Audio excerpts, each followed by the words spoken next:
Reekin Havoc. Reekin Havoc. News, interviews, and more. We just reek of Huntsville Havoc hockey. Welcome to Reekin Havoc Live, direct from Dostal Beer House on South Parkway in Huntsville. Don't go away. Reekin Havoc Live is next. The Reekin Havoc Podcast. There's always something fresh pouring at Dostal Beer House in Huntsville. Our taproom's curated draft list spans everything from local favorites to at least 3 authentic German imports at all times. Our bottle shop features a massive collection of over 450 craft beverages, as well as gluten-free and non-alcoholic treats. Check out the coffee house for a fresh breakfast, midday meal, or family dinner. Dostal Beer House, 7914 South Parkway in Huntsville. Open 7 days a week. Dostal Beer House, the official away watch party spot for the Huntsville Havoc.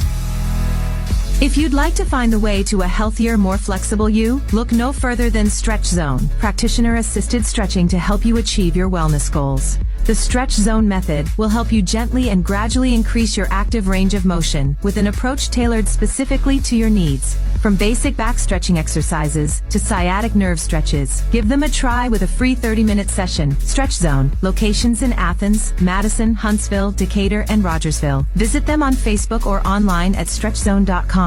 One of the worst feelings you can have is that of being stranded. Well, BT's Towing, Tire, and Truck Repair makes that a thing of the past with 24/7 towing services and roadside assistance in the northern Alabama and southern Tennessee areas. But that's not all. They also offer truck and trailer repair, mobile welding, brake service and repair, new and used tires, and other major and minor repairs. Their name says it all. BT's Towing, Tire, and Truck Repair. For 24/7 response, call 497-8234. That's 497-8234. BT's Towing, Tire, and Truck Repair. Hey, this is Chris George, and you're listening to the Reekin Havoc Podcast. And we're live. Welcome to the Reekin Havoc Podcast. We are live again at the Dostal Beer House over here in Huntsville. This is Laura. I'm here again with Catherine. Hey. And Tim, our producer extraordinaire over here. He's just waving. You can't see him. He's not talking. But we're back for another week to talk about some hockey, talk about kind of how the past week went, looking forward to playoffs that are coming up. And then in the slot, we're going to have Jacob Murphy, the one of 2 of our voices of the Havoc media broadcast team that we have all, I feel, come to love over the season. I keep saying that's one of the best things that the Havoc did, and all the changes that make me frustrated and mad as Catherine sits here and gives me the eyes because she knows what I'm talking about. I really like what that has brought to the listening experience for people. So we're excited to have Jacob kind of come in and give some commentary on how his season went. So, Catherine, we are clinched into the playoffs. Yay. I'm so excited. That month that we had where were we on like a 6 or 7 game loss streak? Yeah. It wasn't that I was questioning playoffs. I just really prefer having home ice. Yeah. And I was questioning it a little bit, but hockey can change very quickly. Yeah. And we've also been a little nervous about is home ice VBC home ice or is it Iceplex home ice? And while they're both good experiences, we know that the best experience is when that playoff game is at the Von Braun. So we're hoping that, I'm pretty sure it's going to be there, but who knows if we get into the second and the third and the finals, all those fun things. So you know how long it's been since I experienced a playoff game at VBC? I don't think I got to. Have you ever been to one at the VBC? I don't think that I went 2 years ago because that was like when I was still rather new. So I didn't know, how all of it went. And I've only ever been to playoffs at the VBC. I've never been to them at the Iceplex. Well, so it's very echoey. Yeah. So another thing that we've got fun happening with the podcast, because we're going to save some time for Jacob when he gets here and gets in the slot with us, is we've got a little video work going on. Tim, you want to tell them a little bit about that and eventually if they'll be able to watch it or see it? Well, it's kind of on a trial basis this week. So we're trying it out to see. Yeah. May do some clips and stuff of it, but we're trying to figure that one out too, so that we can share some video of our live broadcast, especially when we have some players come and visit, and then also maybe even when Chad comes and brings some stuff for us to snack on and everything. Yeah, basically the plan is to have, whoever our guests are on, on YouTube. Yeah. So yeah, it'll be a lot of fun. So yeah, should be that's for it. sure. Okay, good. Yeah, so stay tuned for that. It'll come out. You guys are all listening to it on your apps and wherever you get your podcasts and stuff right now. But we are going to be working to have something to where you can look at some video and do some of that stuff. So we're reaching out and broadening out, all that kind of stuff. But that's also because we're celebrating something really special here with the podcast. Catherine, you want to tell them what that is? We hit 1,000 followers. Woohoo! What was it, like right as I was going to sleep, maybe? Yeah. I'll have to see when you texted me. I can't remember. It was like I messaged in our group that we had hit 999, and then I looked back and it was 1,000. How long have we been working? See, I was 9 o'clock. I kept seeing, I was getting different numbers because I would see like 993, and then I'd go back and refresh, and it'd say 992, and I'm like, where did that follower go? And so it was kind of back and forth. Anyway. If you unfollowed, I need to know why, so that we can bring you back in the fold. What did we do? Or so I can meet you outside. Oh wow! Catch me outside. So, Tim, we've been working. May will be. Is it 4 years? 3 years. 3 years. Yeah. It's been since 2022. 23. It was May. I remember it because I had just done my first. We had Rob. He was our first guest, and I remember coming home that night. I'd worked late, so I could stay back to interview him. And so it's hard to believe that it's been that long since we've had it, and it's taken us a while to get 1,000 followers, but we're super excited about it. So what are your thoughts on that? Well, I'm looking forward to the next 1,000. Yeah, I'm ready for 5,000. Yeah. I mean, let's just keep on going. Let's work on that Instagram some, because that needs some build up too. But I mean, we got like, as far as podcast plays, we're 13,000 plus on the plays, and I think we had 100. Let's see, last week I think that was our 186th episode. So counting power plays and everything. Yeah. So. Wow. So a lot of work's been put into this, and we owe it all to those of you who listen to us each week, who tune in, who share it with your friends, who go back and listen to old episodes. It's kind of, I keep calling this the little podcast that could, in a way, because we kind of it just kind of started on a whim, and then it kind of took off, and kind of where we're at with it, and it's been a lot of fun, I think. Catherine, so far with these 1,000 likes and since your time, what's kind of a memory you've got from things you've done with the podcast that you've enjoyed the most? I will say, I think even in the last 3 months, I've had my parents met somebody at Walmart, and he had on a Havoc shirt, and my dad can't keep his mouth shut, so he was like, "Oh, my daughter's on a podcast," and the guy was like, "Oh my God, Reekin Havoc, we listen to that all the time." And I'm like, "Did I get recognized and I wasn't even there?"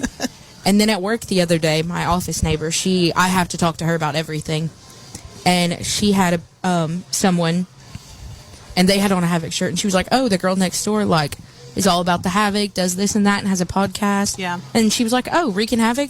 And then I spoke to her a couple of days later, and she was like, "Oh my God, I love your podcast."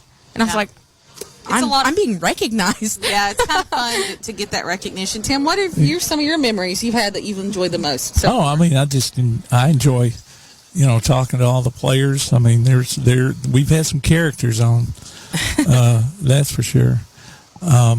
Even the former players have been characters. Oh yeah.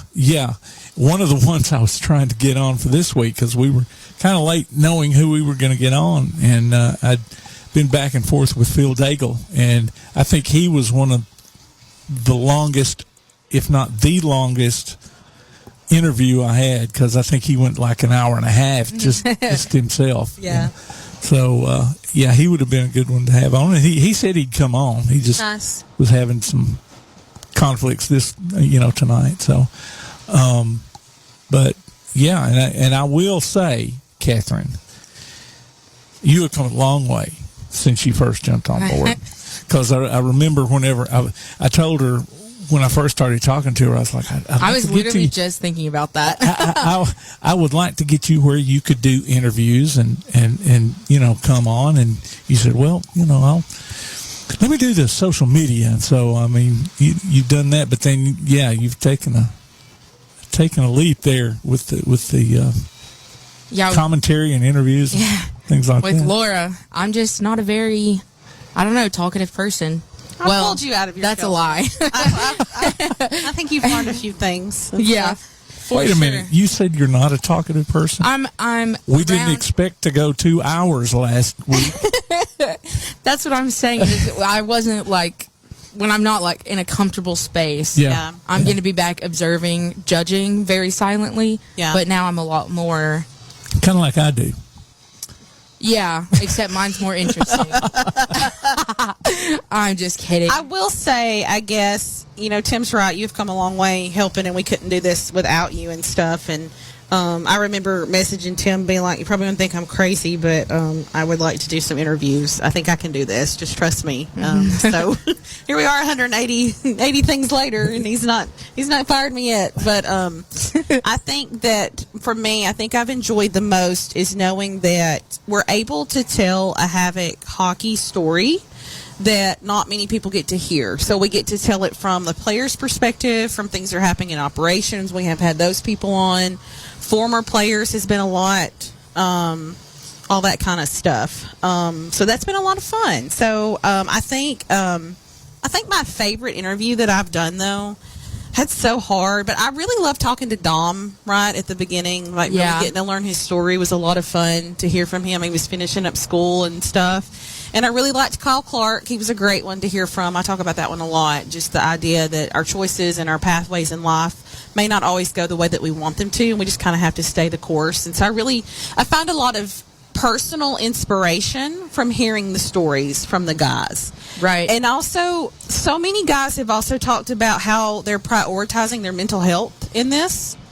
And mental health is a hard thing for people to talk about in general. And so it's been interesting and kind of uplifting to have different players that come out and say, I talked to a sports therapist, or I'm real cautious about this, or I know this is a mental game. I have to take care of myself in that.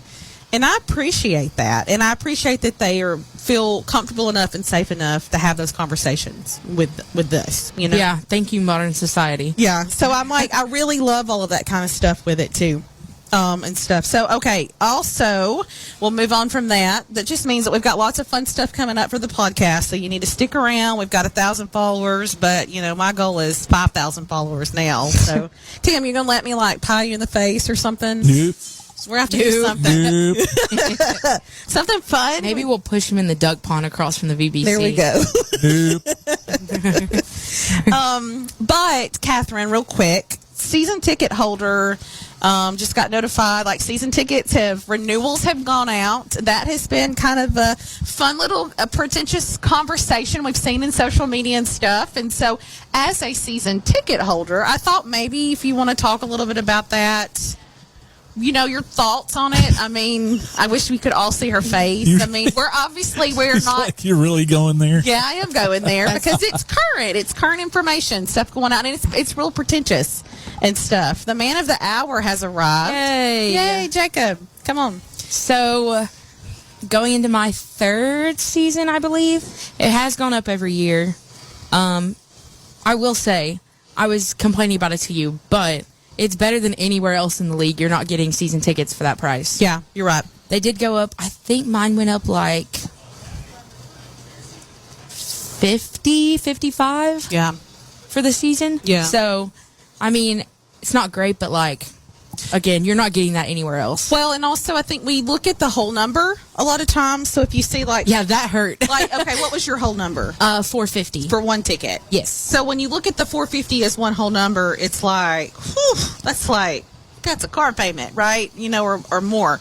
But if you start breaking it up based on how many games you go to, right, which will be 30, because we get an extra one or two, and then you break it up by that, and you really look at what we've really increased. If you look at it from across the season, it's really not terrible. Yeah, I think it's like $15 a game now. Yeah, it's and not last year it was horrible. like $13. Yeah. I'm like, okay, I can handle that. We wanted to try to get 3 season tickets this year. We're going to just do 2. There's no way we can do 3. Child will be on his own. We'll find single tickets every week for said child, which will be fun. But even us, you know, like that's a lot of money. But if you look at it, if you're going to the games and you're regular and stuff, it's really not terrible. Plus, we're getting a new hockey team next year to enjoy with Mobile. Or are they not coming the following year? So they're preparing for that. So that's going to also be a lot of help when we have an extra team in the league too, because we're bringing more people on and stuff. So, but you didn't like throw yours out the door like I seen some people. No, absolutely not. I've renewed it. Like, I put the down payment on it. I'm still going. I'm still doing it. And the payment plan, does it help? Mm-hmm. Okay, for sure. Yeah. So it's not like I'm out $450 right at one time. I can pray over it and stress about it and get it paid out for But if you do pay for all of it, the month of April, the Havoc does 30 Days of Havoc, I want to say is what it's called. When you get the possible jersey entry? Yes. Okay. Yes. So I might try that. I don't know about all that, but I'll try it. And then also playoff tickets. You've got able to season ticket I did holders, that when I got the email. Yeah. So right now you can go buy them, but I'm kind of waiting to see where they're located before I go opt into them. So, and plus I want to know, who we're playing. Not that it really matters, but I do. I kind of want to know. I'm kind of nervous about it. So, that's a whole other story. Yeah. Tim, anything before we take a mild break and get ready for our man of the hour? We have Jacob Murphy here. It's good to be here. Thank you for having me. Yeah, we're super excited to have you. Thank you for coming on over and I appreciate talking it. with us for a little bit. We're going to talk some hockey and talk about some food that Chad brought out and all kinds of stuff. Yeah. Okay, well, we're going to take a quick break and get things set up. You're listening to the Reekin Havoc podcast live here at the Dostal Beer House. We'll be back shortly.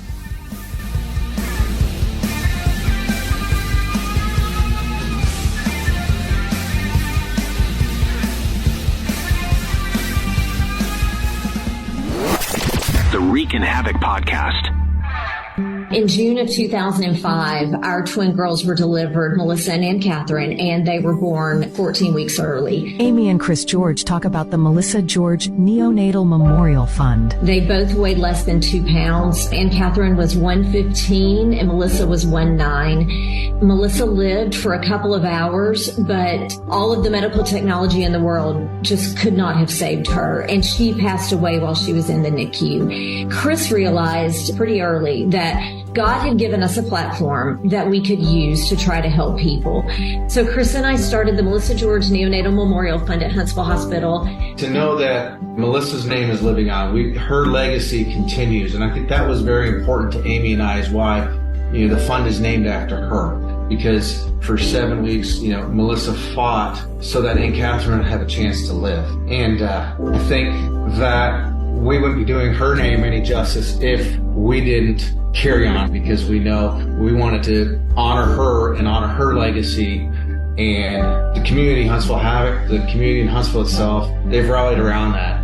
And it's been a wonderful support system for us. And I think for a lot of families too, when they see total strangers that are giving. We're online at HuntsvilleHospitalFoundation.org. Click on the Melissa George Neonatal Memorial Fund and you can give that way. There's no donation that's too small, and every dollar is just as important as the next one. And if you're giving, then we understand you're giving because you care. And that's what's important, is that we've learned over the years that people give because they care. And you can volunteer. If you're interested in that, you can click on the volunteer tab to fill out an application. We are grateful for any type of support, because we know that once we pull those dollars together, we can do big things. For more information on the Melissa George Neonatal Memorial Fund, visit HuntsvilleHospitalFoundation.org.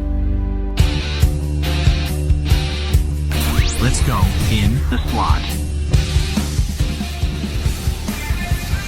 We're back here at the Dostal Beer House for Reekin Havoc Live. This is our third Reekin Havoc Live episode that we've done. It's been kind of fun getting to come and meet, sit here at the beer house. The Dostal Beer House is the place for the watch party for the Havoc this season, and I think it's been a great thing for everyone. We always see lots of people.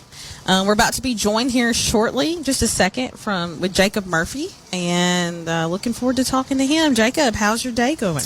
It's been pretty long. I've had a lot of meetings today, but they went well. I've been, I think, in meetings since 8:30. And, oh my gosh! Yeah, because it's a lot of talking. You have a real job, as yes. we all have real jobs. Yeah. I forget this is not my real job. Do you ever forget that your broadcasting's not your real job? When I see the payment on Tuesday, I remember very quickly I cannot, afford to live off of the broadcasting. So, but no, I'll tell you, during the week, especially Thursday, Friday, it definitely starts to consume me pretty heavily. It's hard to work on a Friday when we have a game. I'm just kind of thinking about the game, and obviously, as soon as the stock market closes at 3 on a Friday, I'm headed to the arena. So, what do you do for your real job?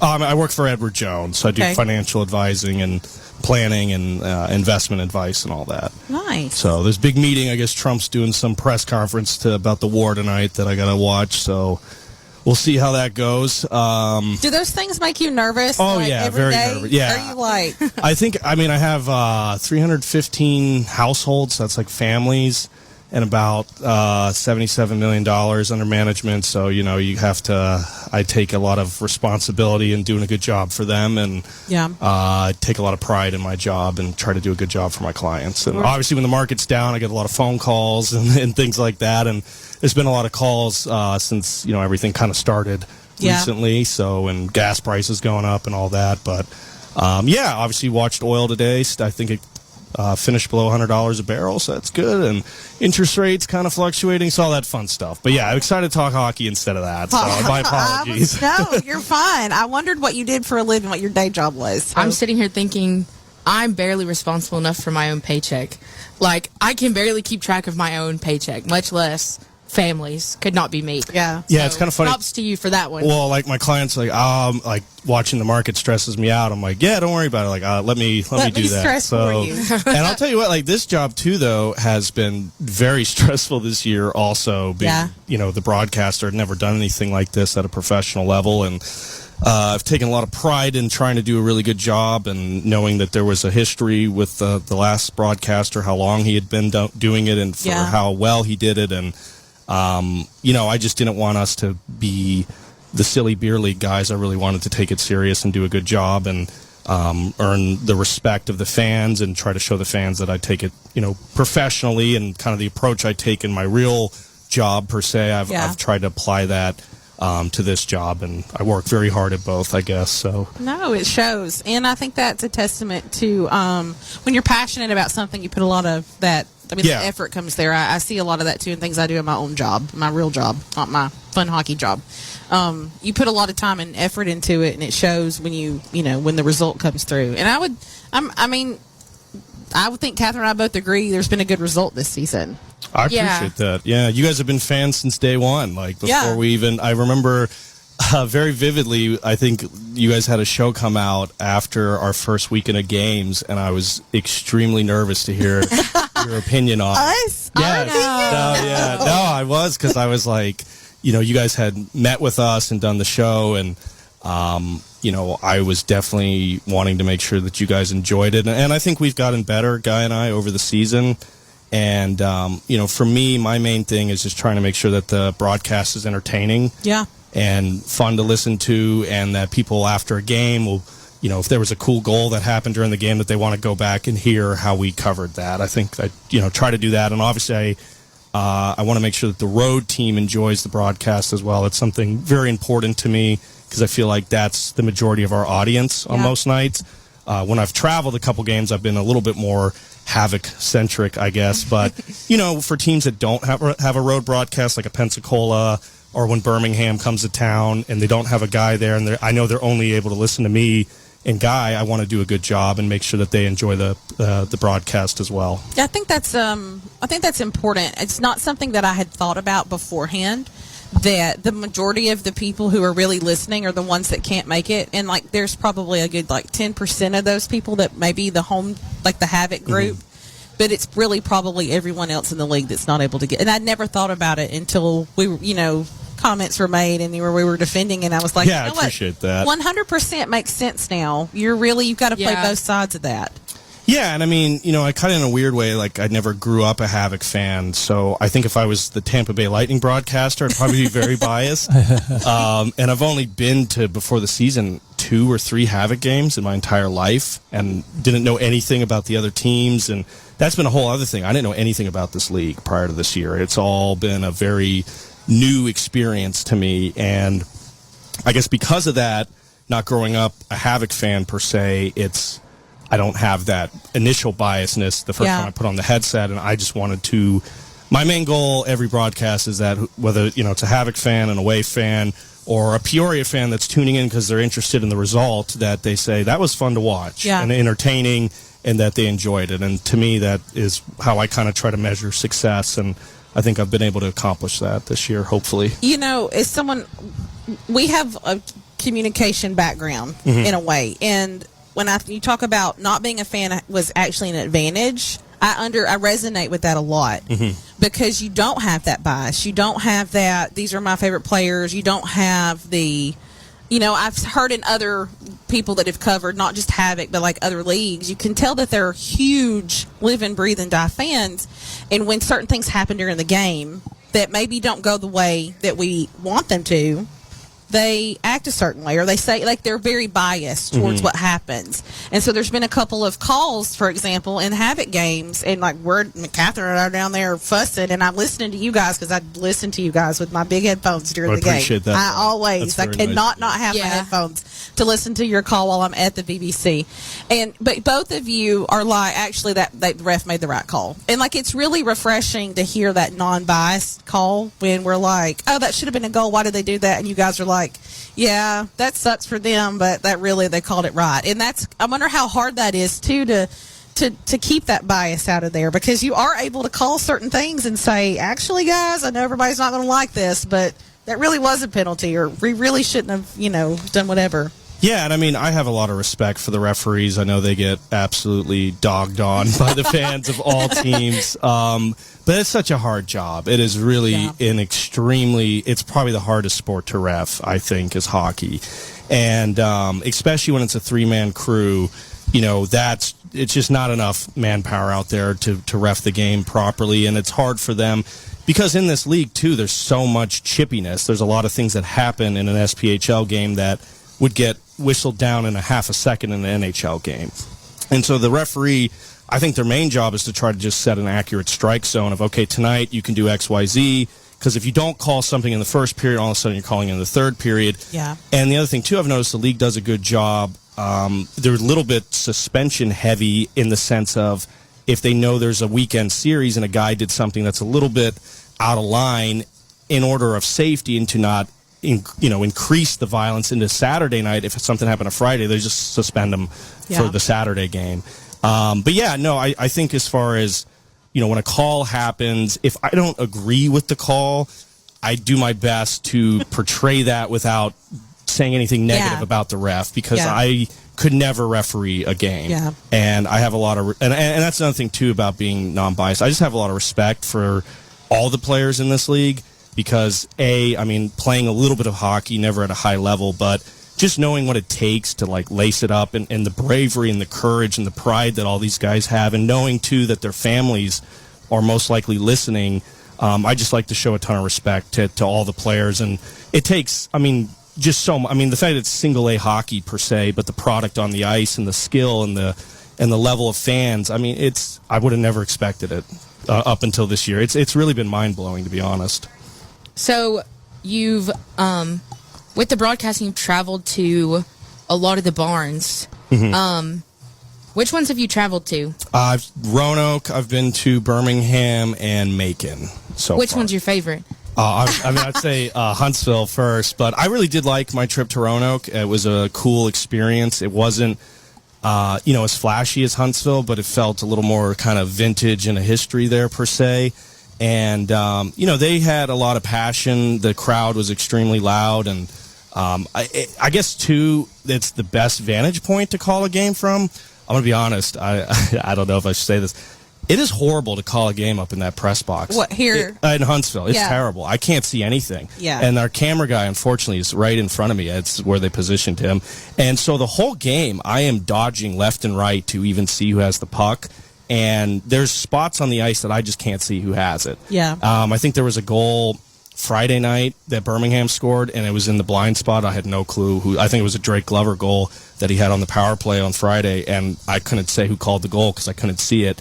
But yeah, we're so high up, and then there's just obstructions It's like this galore. so little teeny tiny window of time Yeah. that you're looking through too. And if a fan stands up, oh Lord, Oh yeah, no, that was happening Friday or Saturday. One of the fans was blowing a horn and had his sign get on the jumbotron like early in the game. Yeah. And it's like, okay, you got it on, and then every single face off, he's got the sign up.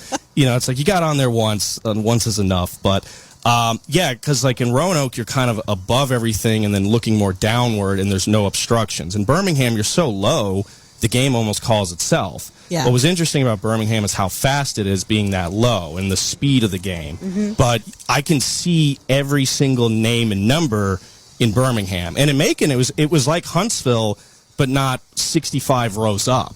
So it was every other rink I've called games at, the vantage point has been better. I will say the military jersey is very, very cool.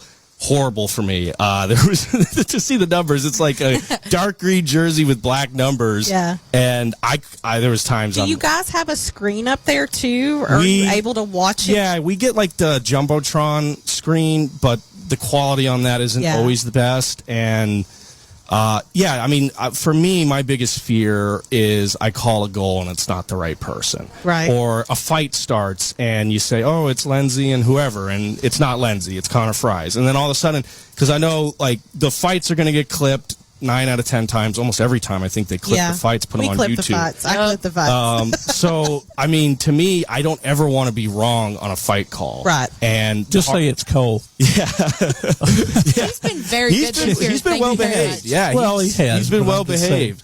I would say, yeah, Fries has been one of the more feisty ones this year.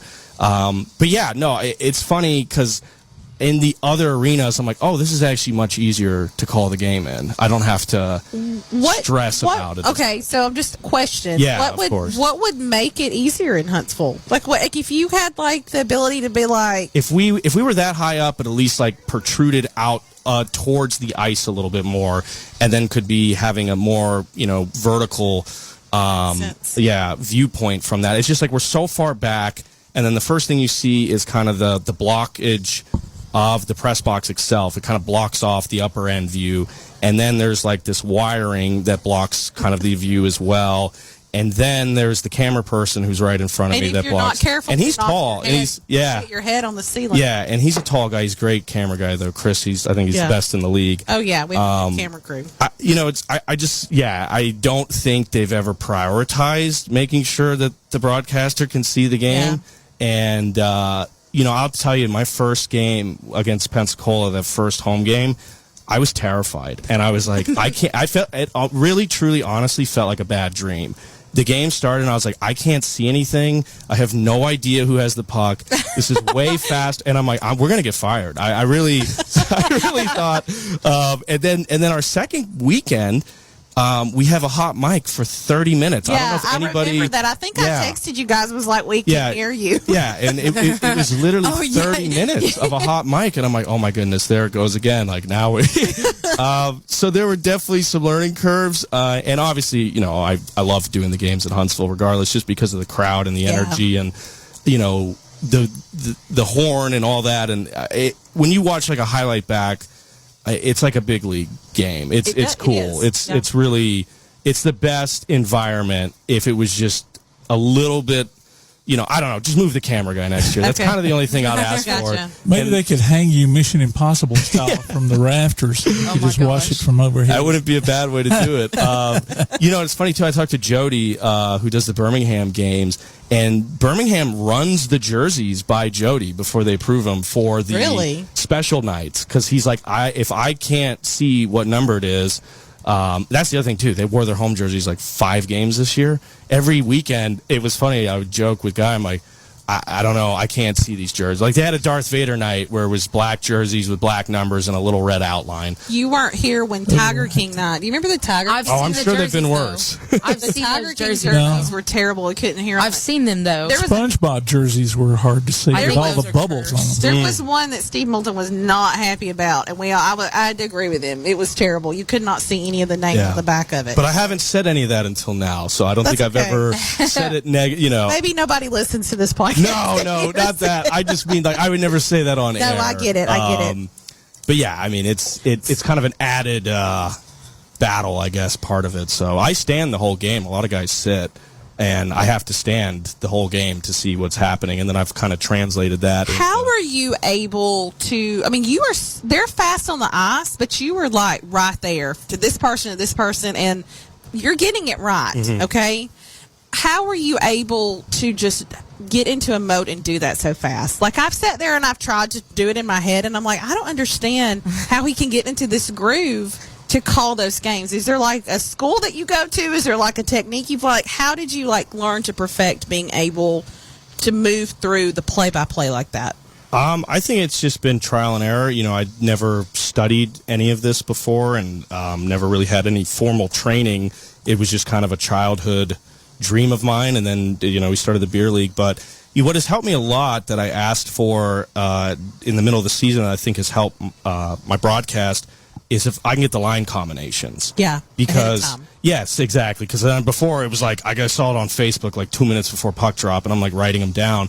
But if I know the line combinations and I see Kessner's out there, then I know 9 times, then Chirino's going to be out there. So it's been Kessner, Reginato, Chirino, and I'm thinking, okay, it's going to be one of those two guys. Obviously, there's a power play. There's differences there. But knowing the line combinations has helped a ton. And then just getting more familiarity with seeing, and from up there, it's hard to tell, but I'm not going to bring it up again. But either way, I know their face. I know their size. I know what they look like. I mean, Kessner skates a very specific way. I mean, he looks like a shark out on the ice. Like, he's in command. Alger's kind of a sneaky, he'll sneak past the D. He's so crafty. Reginato's flying at 100 miles an hour, and he's got that beautiful curly hair. Yes. So, I've kind of picked up on, like, the physical traits of the guys and their play styles, and then knowing the line combos kind of is a cheat because I, can kind of predict who's going to get the next pass because of who's out there on the ice. And I try to, on a face-off, say who's out there, not really for the fans, but more for myself. To get yourself in that mode of saying it. That makes sense. And then I'm kind of watching, I'm kind of a little bit watching the bench as far as like, okay, did this guy go off? Because sometimes, a guy will stay on a forecheck and the other two forwards will come off, and then you got two guys coming on and the center stayed out, and then you got to wait for the center. So anyways, I'm just watching the play very, very closely, and I guess I don't know if that's a great answer. No, that's it's perfect. Answer. I mean, it is. It's really interesting to me to watch that kind of progression go. How has it been having Guy with you too on some of these calls? We were just talking the other day that we've missed him the last few weeks. Yeah, no, he's had some prior engagements that he had to do, and it's awesome. He is. It's hard to not think about him without smiling. He calms me down a ton, and he brings a nice lightheartedness, and Guy has such a way of presenting himself in confidence that you kind of feel like when you're around Guy Schaefer, nothing can go wrong. And I agree. Very good. He makes me feel better about myself. I think he brings a confidence in me because I know he's confident when he's going out there, and he's a very showman type. Yeah. Which I'm pretty introverted, which probably doesn't make a lot of sense. I'm terrified of doing public speaking and things like that. And I was extremely nervous to do this today.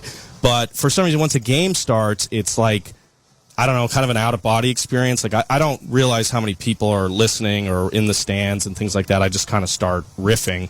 But Guy, when things are getting stressful, having his presence there to kind of help out and hold me down, and especially when I'm exhausted and I'm just hoping he's going to say something so I can take a sip of water or anything like that. And just the friendship, the camaraderie, to not be doing it alone and to have someone that is in your corner like he is. He's been instrumental to my success and to our success, and it wouldn't be the same without him. And when I go on the road and I'm not able to have him there, it's harder to do it for sure. But It's been great. It always he's a great friend. He's a colleague. He's someone I looked up to. He's always so nice. Yeah. Every time I see him, he's always got a smile on his face and he's giving you a hug, like all the things. Yeah. And it's funny, like when you both are not, like when he calls and you're not there, and when you call and he's not there, like we can tell. Like it's not that it's still great, but it's not that a piece is missing. They're just done differently. It's just different. But then it also is kind of like, wait, where's the other half? Like it's weird to not have you and him always together in the booth. It's like a duo that, like, I don't know. It's brought a lot of happiness to a lot of people. I think that we're frustrated with, I'm paying a lot of money for this Flow TV subscription. It is expensive. Very expensive. I have no clue how it could cost that much. It's very expensive. Like, I think we ended up just buying a year because there's other things just to have. And I mean, now I will say we used to have hockey TV. Do you remember that, Tim? Long time ago.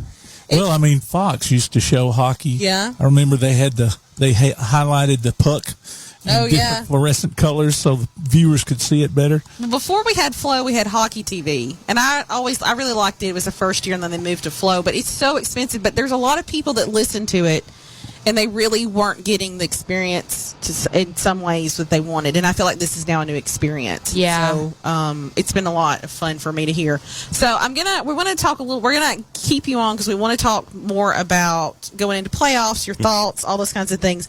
But I'm curious, before Catherine asks, has got some beer league questions she wants to ask. Okay, great, yeah. I'm curious, like, what player do you feel has been the player to watch this season? Who is the player of the Havoc that's really surprised you the most? Probably Austin Alger, just because I didn't know him last year at all, and he's by far, I think, our best player and most complete player. And I knew Kessner was going to be very good based off, his pedigree and background, and followed his story once I kind of heard about that.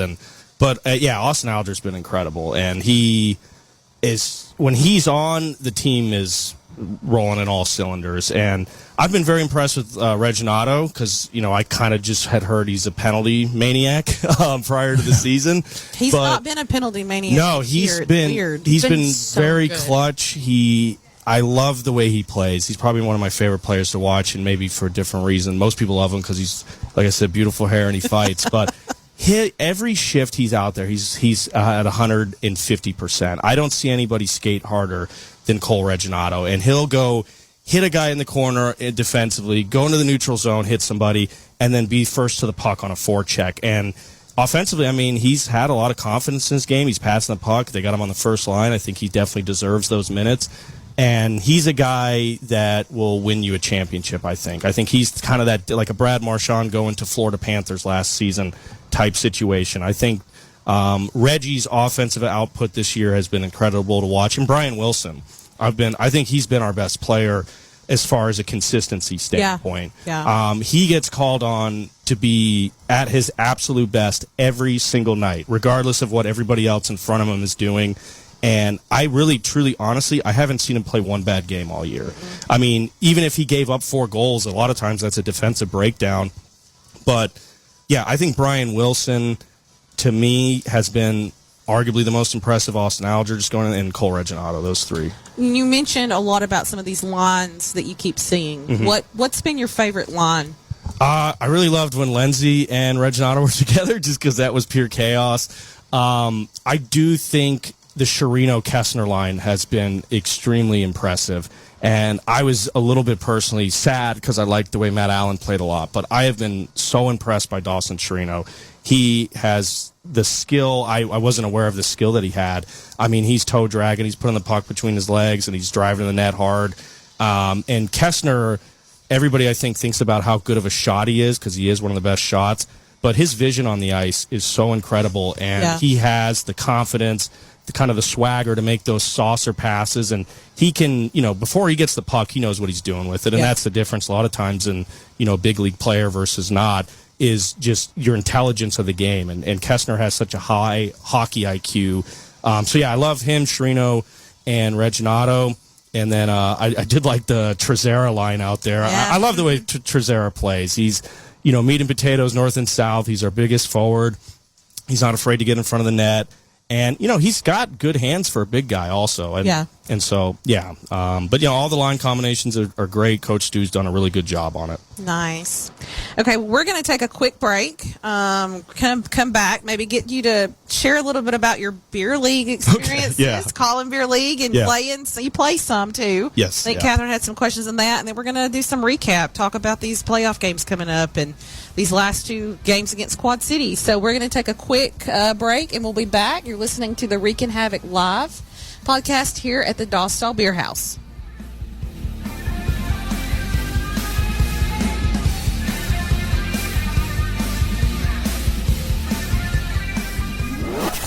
The Reekin Havoc podcast.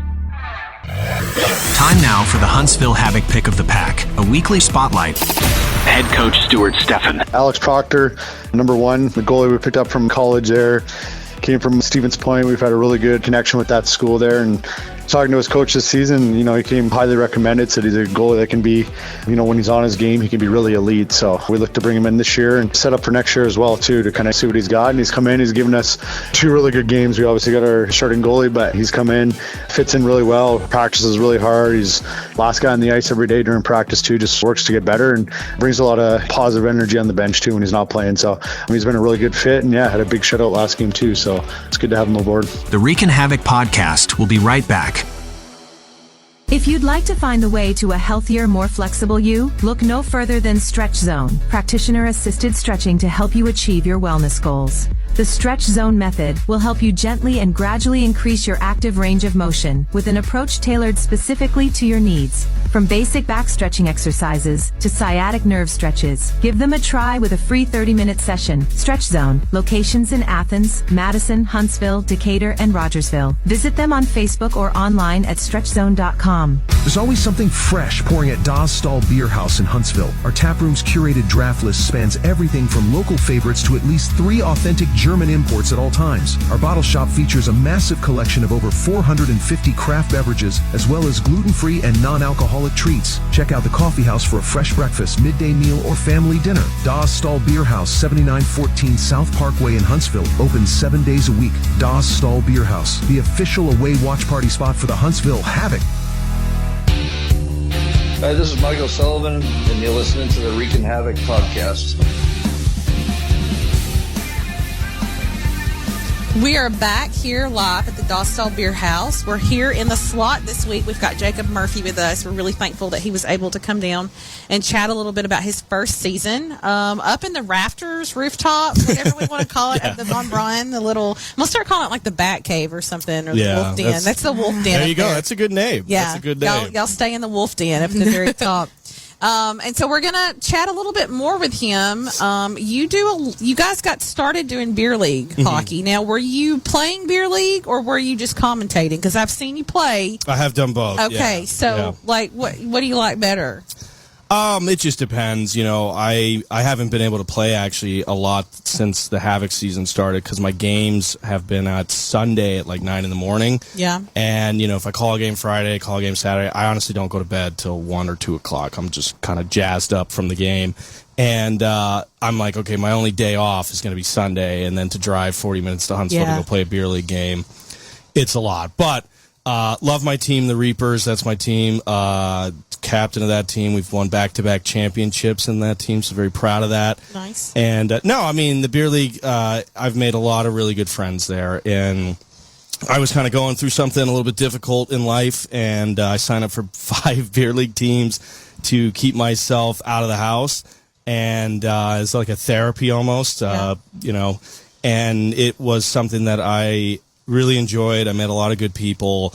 And then I reached out to the Bandits Instagram page, and I said, hey, I used to do some broadcasting because I used to do it at Auburn, just soccer and softball, and I asked if they ever needed a guy I would love to broadcast. And Nate messaged me back, and he said, hey, we got a game, and it was Bandits Hellfish. I think it was back in September.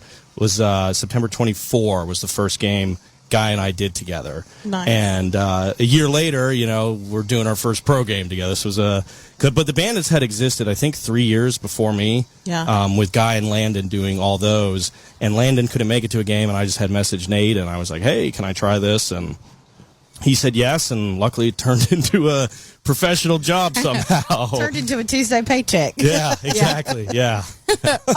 So with playing beer league and stuff, where did you learn to play hockey? How did you did you just in that moment of needing to be out of the house say I'm going to try something new? No, I had played as a kid a little bit in Florida. I went to my first Lightning game when I was 7 years old for my birthday, and I became obsessed with it. Yeah. My mom did not like hockey.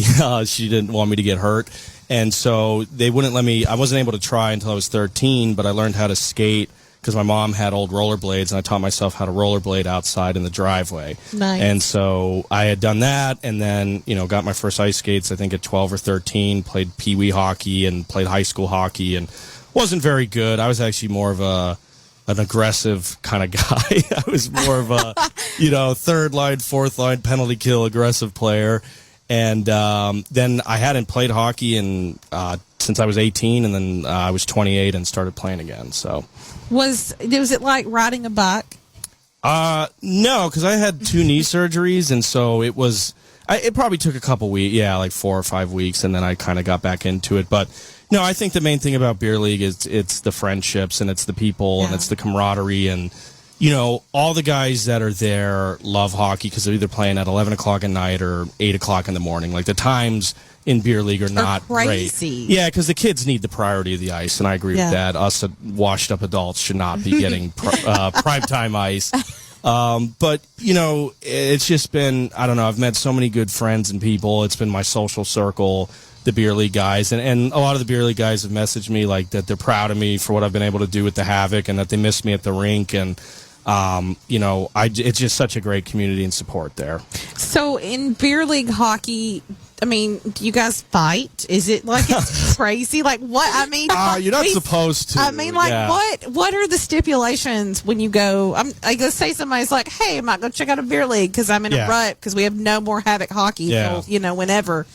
What do you get at it? Like, what do you expect? Is it literally just everybody's out there for fun, having a fun time, reliving our childhood memories, or is there something crazy? There's always got to be that guy, though. Oh, there is. Has to be. I actually, one time, unfortunately, I hit somebody that I shouldn't have hit in the whole thing. Hit them to fight them? Well, I can't see you fighting anybody. So it's a whole story. This other guy was kind of being a whatever, and he thought, it's a whole thing. But I'll give you the entertainment value. This guy thought I spit on him. I squirted my water bottle at him. So me and him were going after it the whole game. That's giving Colorado Donato. He skated by the bench. I squirted my water bottle at him.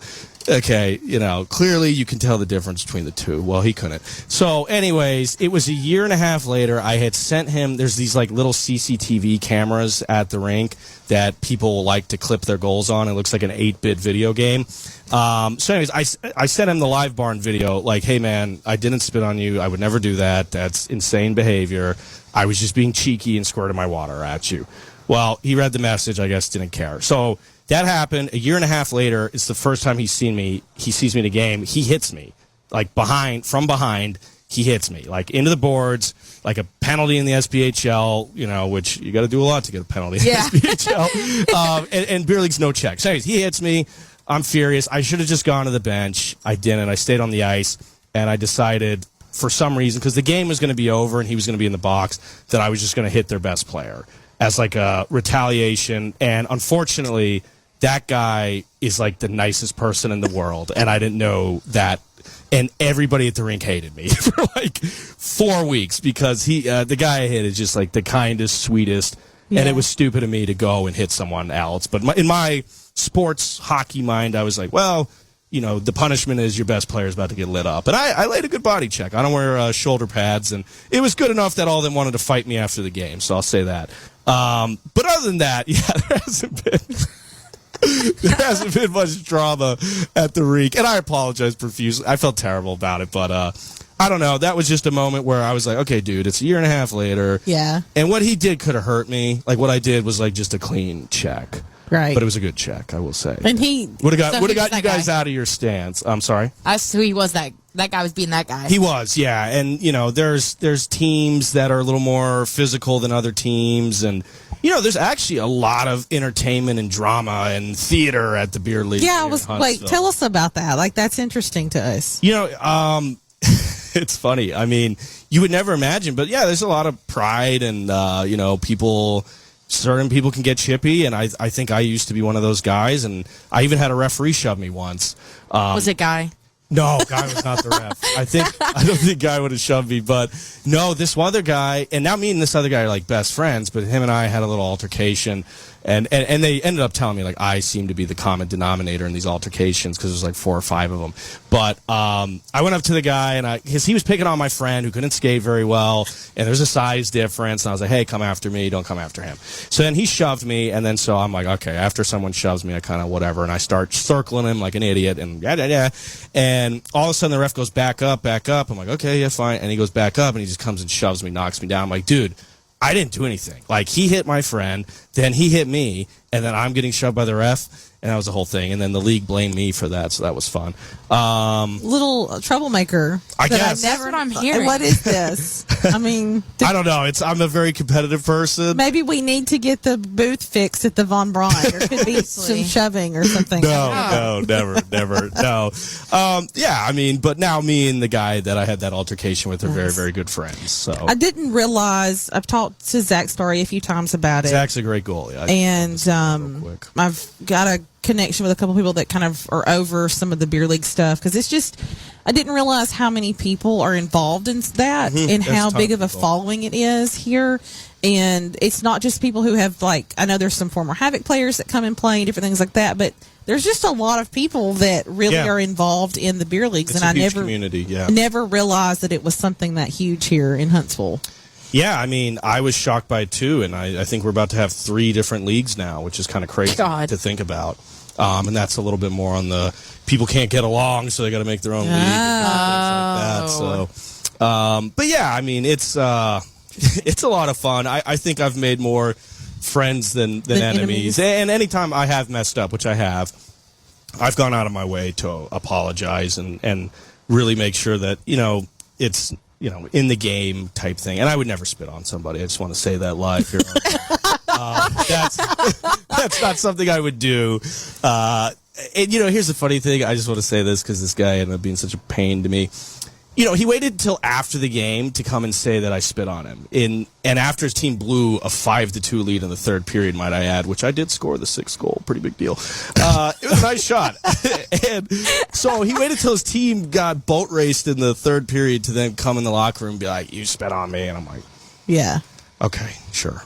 Yeah. He tried to fight me in the locker room. It was the whole thing. Oh, wow. Yeah. I think that's not a good idea. Okay, like, all honestly, my guys who would have won that fight? I'm not a fighter. I fought one time in a high school hockey game, and I got killed. I didn't realize that the kid's dad, like, filmed his altercation, so the kid was, like, trained in that. Oh. But, yeah, it was funny. It was the one game, because I lived in Lakeland, and I played in Brandon. It's like a 40-minute drive. But so it was the one game my whole high school, like, friend group came to the game, and I got the you-know-what beat out of me. So the next day, at my locker was a picture of that guy on top of me, like, pounding me into the ice. Oh, my God. So, yeah, that's, that was one my and done. fight. No, One yeah, and I'm not done. a good fighter. I'm a good instigator, though, I guess. Okay. I'm a chippy kind of guy. You're the one that instigates it, and then Kind of skates away. Lindsay yeah. comes over there and takes care of the rest of it. So, Yeah, but I do, like, I get more mad, not when things happen to me, but if I see someone do something to somebody else. That's normally... you know, I think about the fighting a lot in hockey, and I think about the fact that, you know, in other sports, people aren't fighting. Mm-hmm. Like, there's no fighting. I mean, you see them trying to fight at the end of a football game. That doesn't happen. They all have on their helmets and they're punching with, like, their gloves. Yeah, and I think of, like, even basketball. I never see fights. Like, what I need to understand more and kind of go back to where fighting became a cultural part of the sport, because there are no other sports that I can think of where you hit somebody or somebody else does something, and the next thing you know, gloves are off and you're pounding them down on the floor with the ice, beating them. I don't understand this culture of where the fighting part came from. I don't know the exact answer, but I will tell you one of the best documentaries I've ever seen is called Ice Guardians, and it's about the role of the enforcer and the fighter. Okay. And it's incredible. Like, you're going to cry at the end of it. I always do. Because they have all these guys that have battled, the guy that protected Wayne Gretzky, the guy that protected this guy. Yeah. And they've battled their whole career, and, they talk about the fighting, the anxiety, the drugs and smoking they had to do to deal with, like, the pressure of knowing, tonight I got to fight George Laraque, or I have to do this. And they ask him, like, would you do it all over again? And, like, they're old, they're beaten up, and every single one of them says yes. And at the very end, it's a guy, he gets teary-eyed and goes, I'd do it with a little more heart. Oh. And you just, it's these guys that you would never think have any type of emotion, and you get to kind of go inside the mind of the pride they had in being the enforcer and the protector of the team and the protector of the star player. And, they really believe it kind of helps the game officiate itself internally. Interesting. That if you do something dirty, it doesn't matter if the ref calls it or not, because you have to then answer for that. Like Radko Gudas just hurt Austin Matthews for the rest of the season. Yeah. I watched that. Yeah, the first shift or two. Devastating. It's devastating to watch that. Yeah, it was terrible. A guy for the Maple Leafs went and fought him, like the first shift, to, answer for that. So, I don't know. It's a great documentary, though. I think you'll. And it's funny, like, you don't see somebody going and answering for that when they hit the football player and knock him out and his legs broke and he's out for this. You just don't. You don't see that kind of altercation. So it's just interesting, kind of the culture that hockey has in the physicality, the mentality of it. I feel like it's one of the hardest sports to play. I just think there's so much that's asked of you as a player at one time. Most definitely. I think it's like the least individual sport as well, because all four lines are rolling. Yeah, some guys definitely get more ice time in different situations, power play, empty net, things like that, penalty kill, but you have to utilize the entire bench during a game versus, basketball, maybe 8 guys touch the floor. And right. It's all about me, versus in hockey, like, you're going to battle with your guys every single night. All 20 of you, 22, however much, lace up based on the league. And you got to know that your brothers have your back out there, and I think that's a big part of it. So it's just not something that I ever really, thought about until I started really honing in on some of the fights that have happened this season about things that I would think, or why are we fighting for this? Or I would see, so now I'll see somebody got hit by the boards like really hard, and I'm like, oh, somebody's going to have a fight. Like, somebody's going to answer for that one. And it wasn't something I was real cautious of until. Well, and the other thing, too, that's interesting, there's a respect from the other fighter in situations like Garrick Lindbergh kind of knew maybe his time was coming to the end, so he got in a fight to try to stay on the roster. Frankie Trezera, his first game back after kind of being on the IR healthy scratch, he gets in a fight. And it's with Kenny Britton, who's also trying to fight to get himself up to the next league. So there's a lot of discussion and respect between both combatants. And, Lindsay and Britton's fight as well, after they're patting each other on the back. Yeah. Because they have that respect for each other. And sometimes, your opposition knows, hey, I need one tonight. And they talk about that in the documentary. Like, if a guy's struggling to stay in the lineup, they know, well, maybe they'll keep me in if I get in a fight tonight. Oh, okay. And that kind of, provides a jolt. Connor Fries was out for a bit. His first game back, he gets in a fight. And he's doing that as like an emotional thing to get the boys riled up. If the team's lose, it's kind of like the coach pulling the goalie. It's not always because of the goalie. It's because they're trying to get the team going. They're trying to send a message. So you've been out for a little bit. You want to show the boys, hey, I'm still out there. I'm in the battle with you. I'm in the trenches, and I'm going to go out and fight someone first shift. So. Yeah, see, when I got my mom into hockey, growing up, I had never seen a hockey game in my life. And obviously, I fell in love with it. Hello, here I am. And she's like, I don't really understand. I get her to a hockey game. And now we have season tickets. And she's like, I don't really want to watch football. Like, we have a hockey game tonight. I don't really want to watch football. They're selfish and they're pansies. I was like, you can't say that. Like, she literally does not care anymore. Yeah. He's like, but hockey. Yeah. So my dad doesn't get to do it anymore. Well, and hockey players are not concerned about the individual accolades. You think about a guy like Connor McDavid. He's done everything in the league but win the cup. Multiple times. But he's heartbroken when he doesn't. He didn't care about winning the Conn Smythe. He doesn't care about how many points he has. He just wants to win the cup. Versus, I think in other sports, they are more concerned about the individual accolades. And even a guy like Connor McDavid that has every reason in the world to be about himself, not about the team, bragging. He has the most skill, arguably, of anybody that's ever been on the ice ever, and he's still about the team. And he's the captain of the team. My favorite player. I know. Well, I wasn't aware of that. I spoke highly of him. I love Connor McDavid. I follow him wherever team he goes to. Yeah. If I want to, won't. Yeah, I will. She won't shut up now. Who's your favorite NHL player? Currently would be Nikita Kucherov. I love the way he plays, his vision. He's so talented. He thinks 2 steps ahead. He's easily the best player on the Lightning. But when I was growing up, it would have been Vinny Lecavalier and Marty St. Louis when I was a kid. So. And you're still a Colorado fan over there? Mm-hmm. Joe Sakic. Big deal back in the day. Tim, do you have an NHL team you like the most? No? He said, He's got too much going on to watch NHL. Yeah, well, I mean, I like the Predators, but, only because they're close. I mean, I haven't really, I don't know. I like the... out there on the left coast there, not the Mighty Ducks, but San Jose Sharks. San Jose Sharks. Yeah, I started the left Sharks. coast. That killed me. I don't know which coast we're going to. Well, they are on the left if you look at the map. Well, when we think about, I'll transition. I'll ask this to you, Jacob, because I know you're a huge Lightning fan. What do you think though? How do you think these NHL playoffs are going to come? Because I'm happy. I'm sad that Havoc season's roughly over in like a month because playoffs will be over. But at least I still have NHL playoff hockey to get me through mid-June. So what are your thoughts on? Yeah, I think the league is very tight and contested. It's actually the least amount of NHL games I've watched this year, just because I am watching all the other SPHL games. Your world is nothing but SPHL. It really Welcome to the club. Yeah. Welcome to the club. I never thought that'd be the case. But no, I think Tampa's I do, I've watched probably 5 or 8 Tampa games this year. I think they look really good, and it's kind of the only team I know about this year. I think they're good enough to win the Cup, though, and I think they have the best coach, John Cooper. And yeah. Have you guys ever been to a Lightning game? Probably not. No. It's a great experience. No. I've been to a Preds game before, and I thought that was the coolest experience ever. And then I realized how much the tickets were that someone gave us, and I was like, I'll never get to experience this again because it was very good ice tickets. But it was fun. It was good. But it's to me now, I love that environment, but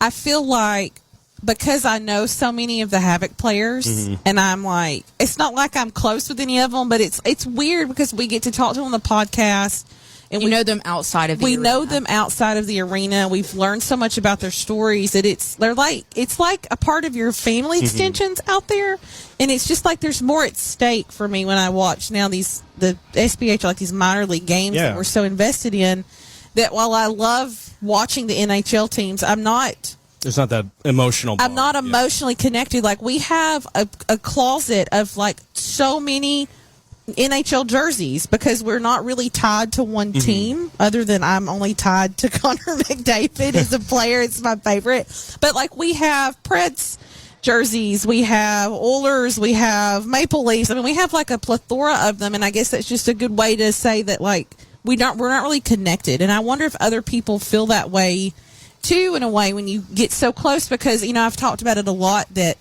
it's not like I can wait after an Oilers game by the door and get Connor McDavid. That's not happening. It's not going to happen. But I can wait by the door at the VBC, and maybe I can get a Brian Wilson signature on a jersey, or something like that. And they're always so nice and smiling. Always. And they're so appreciative. They're always extremely appreciative, nice people. And I think that's kind of one of the things that it has kind of made me more in tune with within the league, is that way you can be connected to them for stuff. There's no way I could have ever texted Reggie and been like, hey, I need to get a signature on something for my kid's birthday or Christmas present. I would have never had that opportunity, and I would have had to go through managers and agents and stuff. And so it's just really nice to see how close and connected you can get outside the rink like that with some of them. No, and they love the city, they love the community, and Huntsville kind of builds the team. I've come to learn like an NHL organization with Glenn at the top and the GM and Stu, and the whole way they operate is extremely professional, and they try to mimic like a NHL level pregame experience, which I will definitely say our pregame is the best in the league by far. It doesn't even come close. So, no, I mean, and to have kind of that feeling of it being almost like an NHL game, but then the access of it being a minor league game and knowing that those guys are good people, too. I mean, they're really great human beings. They are. It's just kind of I don't know, it's an interesting experience to have. What, you ready for a break? Do you need us to go to a break yet? You don't know?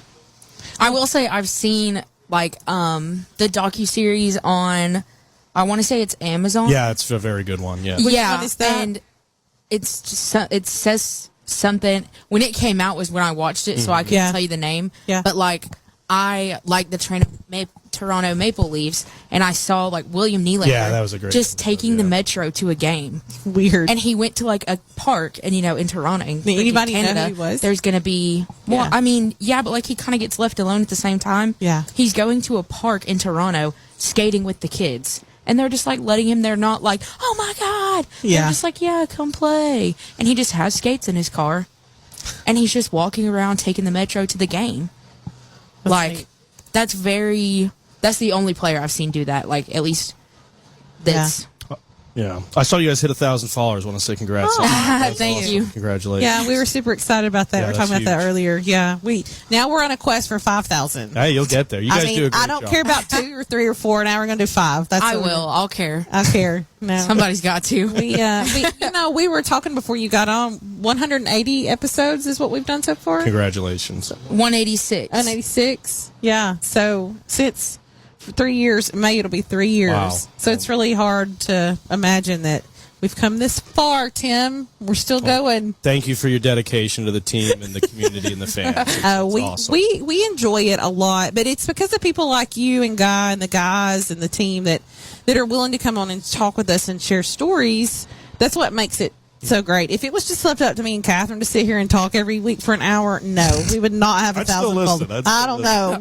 We struggle. I could talk about some crazy. We can talk about some crazy stuff in hockey. Our opinions. You let me keep drinking these. It'll be over. We're about to go to a break, and when we come back, we're gonna chat a little bit about what's coming up. We're gonna recap maybe last couple of games because we had a pretty good three game run that really did some good stuff for us. Catherine's a little nervous about where we might be in the playoff contention with home ice or not. So I'm going to let her. She was talking about that earlier with me. Plus, Jacob, we want to get your thoughts on going into playoffs. What do you think are some of the issues we're going to run into? Who's going to be the thorn in our side if we get there? That kind of thing, and everything. So we'll come back here shortly. Take a quick break. You're listening to Reekin Havoc live here at the Dostal Beer House. We'll be back shortly.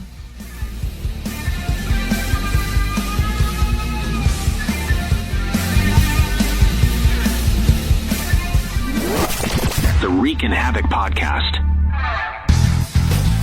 Havoc goalies Brian Wilson and Alex Proctor were named SPHL Co-Players of the Week. Wilson made 22 saves in a win over Birmingham back on Friday and followed that up with a 33-34 victory against the Bulls on Saturday. Proctor posted his first pro shutout on Sunday at Macon, rejecting 34 shots on goal. Wilson leads the league in wins, shootout wins, minutes, and saves, and is fourth in shutouts. Proctor is 2-0-0 since joining the team in March from Wisconsin's Stevens Point. As I mentioned, Huntsville went 3-0 this past weekend, beginning with a 5-2 home win over Birmingham that secured their spot in the playoffs. The Havoc scored 4 of those goals in the first period alone as Austin Alger found the net at 9:53 with the assist from Gio Procopio and Cam Cook. Josh Kessner, Dawson Chirino, and Charlie Risk added to that lead not even 2 minutes later at 11:38. Cook scored his very first pro goal at 12:46 with Jack Yannick helping out, prompting the Bulls to pull their goalie and replace him with Taylor Joseph, who had briefly been in Huntsville last season. Kessner slipped a second shot by him at 16:42 with a hand from Cole Reginato and Chirino. Alger, Cook, and Risk teamed up at the 7:57 mark of the second period. Birmingham managed to score at 13:34 on the power play and again at 1:09 in the final stanza. Wilson stopped 22 of 24 shots on goal. The Pack attempted 38 in all. Penalty minutes went 29 to the Havoc and 23 to the visitors. Cook, Alger, and Kessner were stars 1, 2, and 3. Huntsville came out again strong on Saturday, but the goals were harder to come by. Only 2 came about in the opening period, but that was all they would need. Alger was assisted by Craig McCabe and Ben Schultheis on the first one at 13:46. Chirino, Kessner, and Gio got together for the second goal at 17:46. Birmingham was held scoreless until 11:09 of the third. Wilson rejected 33 of 34 shots on goal. The Havoc peppered the Bulls' goal with 53.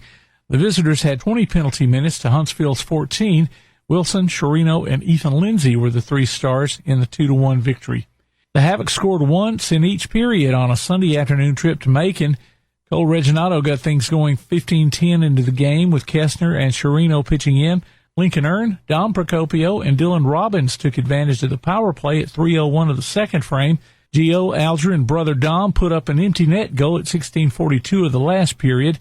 Huntsville was slapped with 38 penalty minutes to the Mayhem's 24. Proctor, yellow pads and all, saved all 34 of Macon attempts. The Havoc had 37 shots on goal. The Winds put Huntsville in second place with 66 points, but Roanoke, Evansville, and Pensacola are right on their heels with 65 apiece. Austin Alger and Josh Kessner share the team lead in points with 49, putting them at 6th and 7th in the SPHL. Alger tops the team goals category with 26, while Kessner sets the assist pace with 27. The Havoc will wrap up the regular season on Friday and Saturday at Quad City. For those returning from military service, the transition back to civilian life isn't always easy. Retired Marine Gunnery Sergeant Bill Cook talks about still serving veterans. The mission of still serving veterans is to serve and honor veterans and their families by empowering them to build meaningful lives. And we do that through connecting to fulfilling careers, getting the benefits they deserve, or the services that they need. We have never charged anybody anything for our services. A group of business leaders in town felt there was a need to help the seriously wounded make that transition back into civilian life. Employment services, VA benefits, and connections to other community services. That's what we do. If you're a veteran and you need help, please get a hold of us. Go to that website, ssv.org, and you can find out pretty much anything you need to know about still serving veterans. In Huntsville, call 256-883-7035. Hey, this is Goose the Goose, and you're listening to the Reekin Havoc podcast.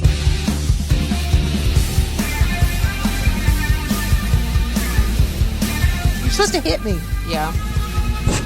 Okay, we are back with the Tim's over here trying to get me because I haven't started yet. But we're back in our last segment here at Reekin Havoc Live here at the Dostal Beer House. Before we get into a recap over the weekend, and then also looking forward, we want to talk a little bit about what we've had to snack on and eat, as we always do at the beer house. We're so thankful for Chad for letting us come here, try drinks, try all of his amazing food that he makes. I don't think I've had anything yet that has not been delicious.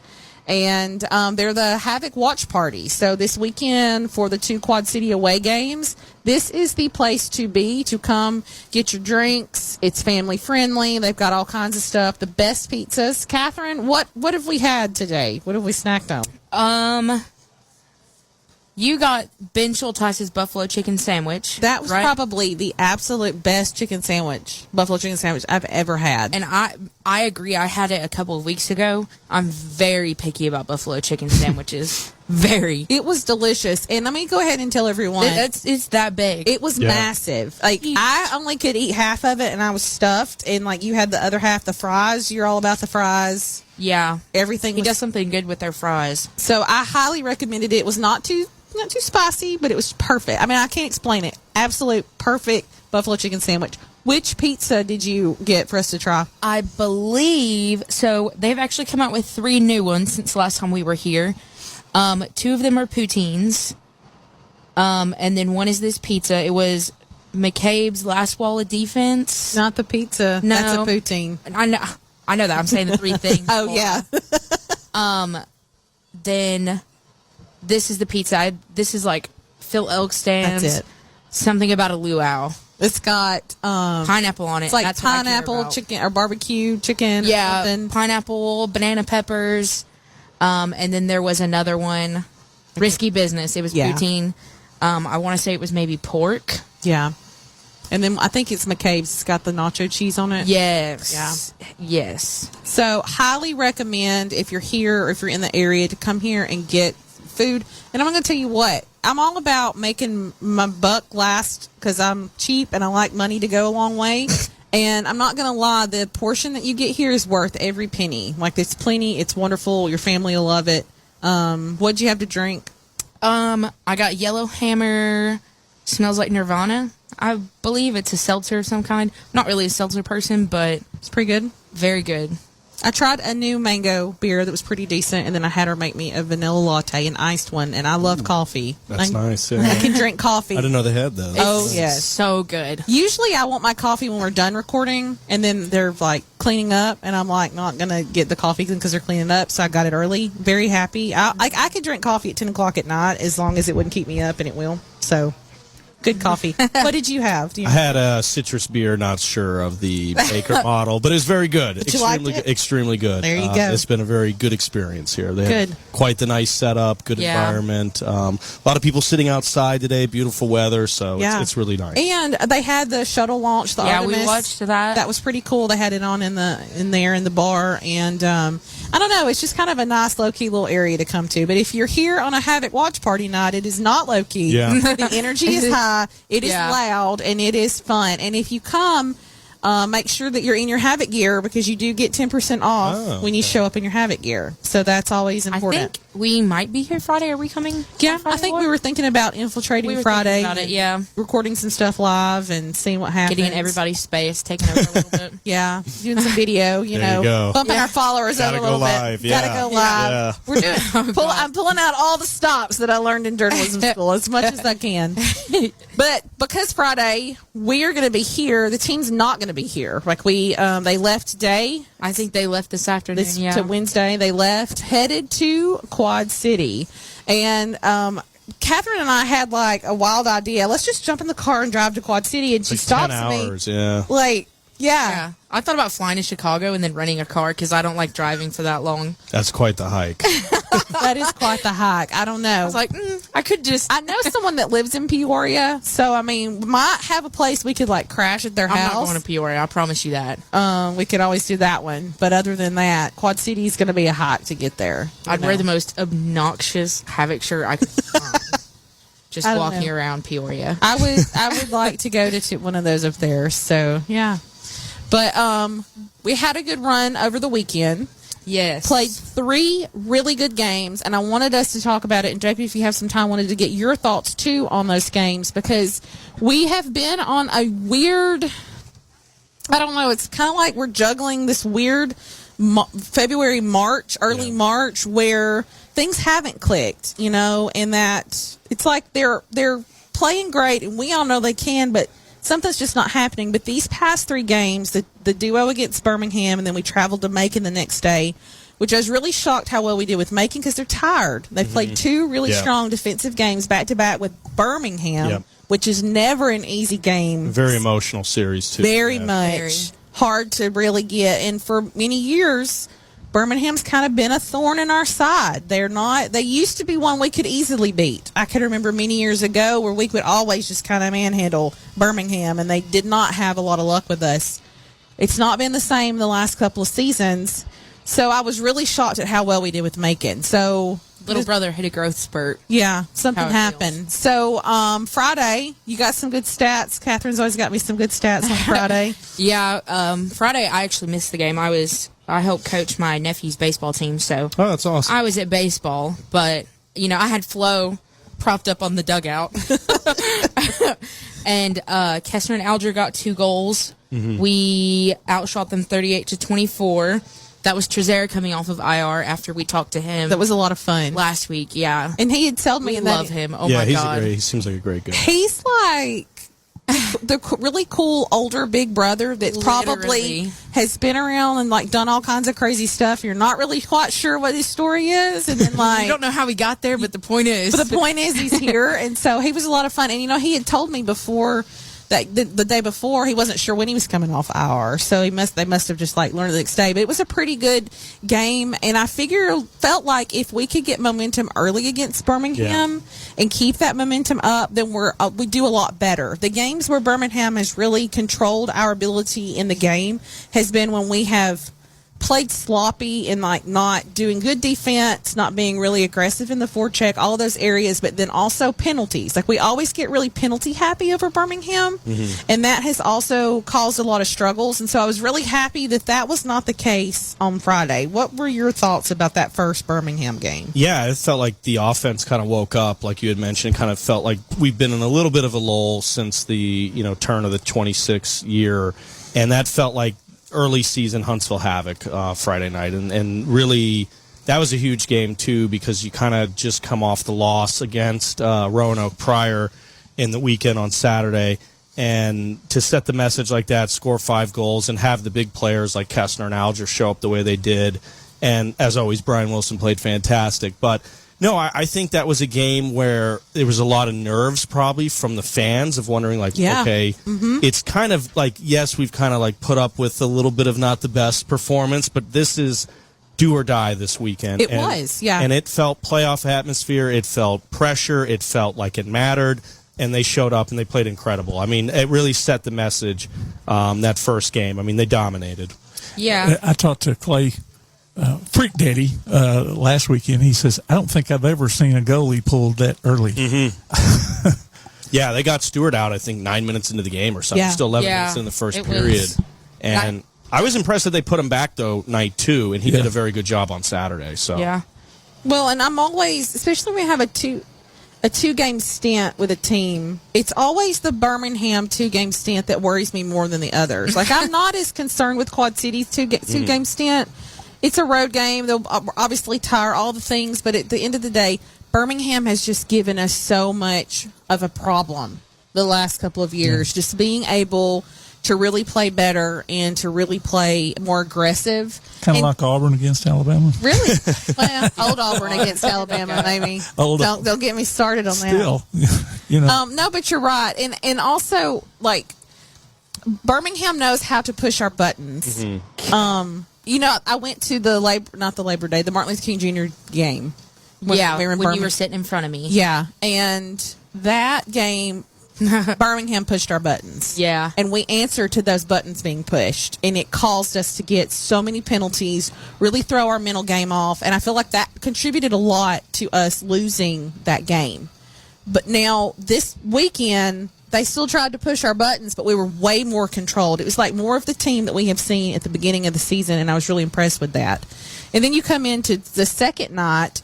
I was a little nervous going into another night of Birmingham because, again, so much is at stake. We're trying to figure out where that playoff spot's going to be, because the worst thing is we don't want to be at the bottom of this playoff run, because then we struggle with home ice and we struggle where we're playing, and then that's not good. Nobody wants that. They're wanting a top spot. So in Saturday's game, what were your thoughts on Saturday? Yeah, that was a more compact defensive game, and so it was good to kind of see them win in both ways. In the game where, offensively they have quite the showing in game 1, and then in game 2 it's a lot more tighter checking. They're, there was the fight as well in game 2, but they're a little bit more smarter in the sense of, I don't want to go to the box because I don't want to put my team in a bad spot.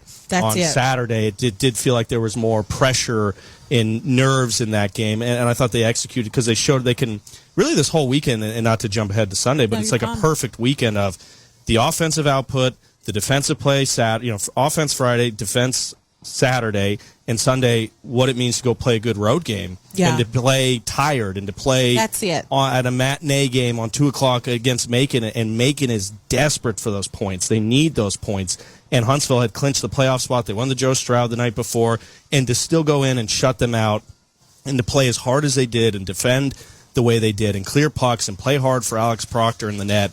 I mean, they showed all of their prowess over this weekend, and they did things that prove that they can win a cup, because they can win at home, they can run up the score, they can win a tight game, and then they can go on the road in a tough environment, and a game that's honestly, you kind of talk about in college football, it's like a scheduled loss. Yeah. Like you got to fly out to Oregon to play at whatever time. Play some tiny team. Yeah. It doesn't matter, but you got to play them. Yeah. Yeah, and it's almost like a scheduled loss, but they came out and they executed, and Stu's talked about it all season. He won 60 minutes, and he got it in all 3 games. And so I think that is something that they can definitely build off of going into this playoff push. And like you mentioned, going to Quad City this weekend, they're desperate. I mean, they are extremely desperate for points. I mean, they have to almost pick up 3 points here or they're done, because Macon has a game in hand on Thursday, I believe, against Fayetteville. Yeah. So, it's a huge weekend for them. They're home.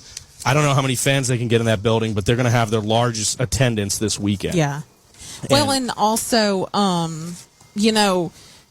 we've not done well on the road this season. Yeah, not as well. Not as well as like we have before. And so it was really nice on Sunday's game to see a very concise play.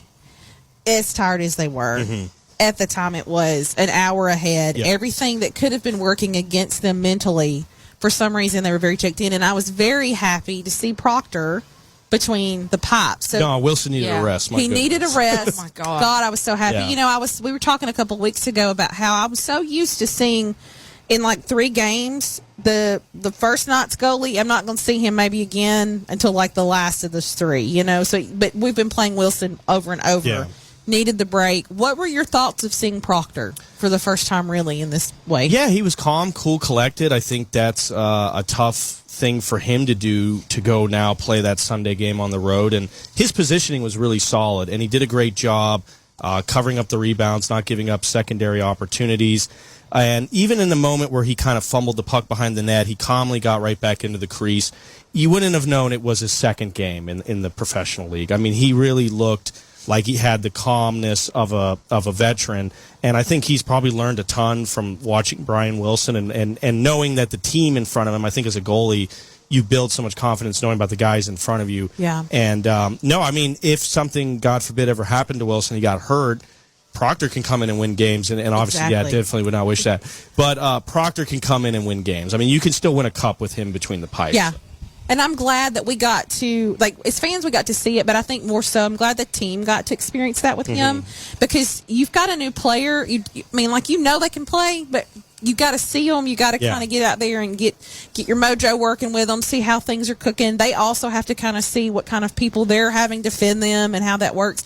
I think it was a really good move going into the playoffs with an unknown of how many more games we may have to put somebody new in. So I think it was smart. And I do like how much Stu has relied on Brian this year. And I think it is building confidence, because I do think some teams that they have a 1A and a 1B and you go to the playoffs, well, your 1A guy has a bad game, and then all of a sudden you go to the 1B guy, and now his confidence is shot. Yeah. And there's been games where we lost on a Friday night, and you almost think, he kind of got lit up, he didn't have his best, and he went right back to him the second night. And I think that is so important, because goaltending is almost 95% mental, because it's all positioning.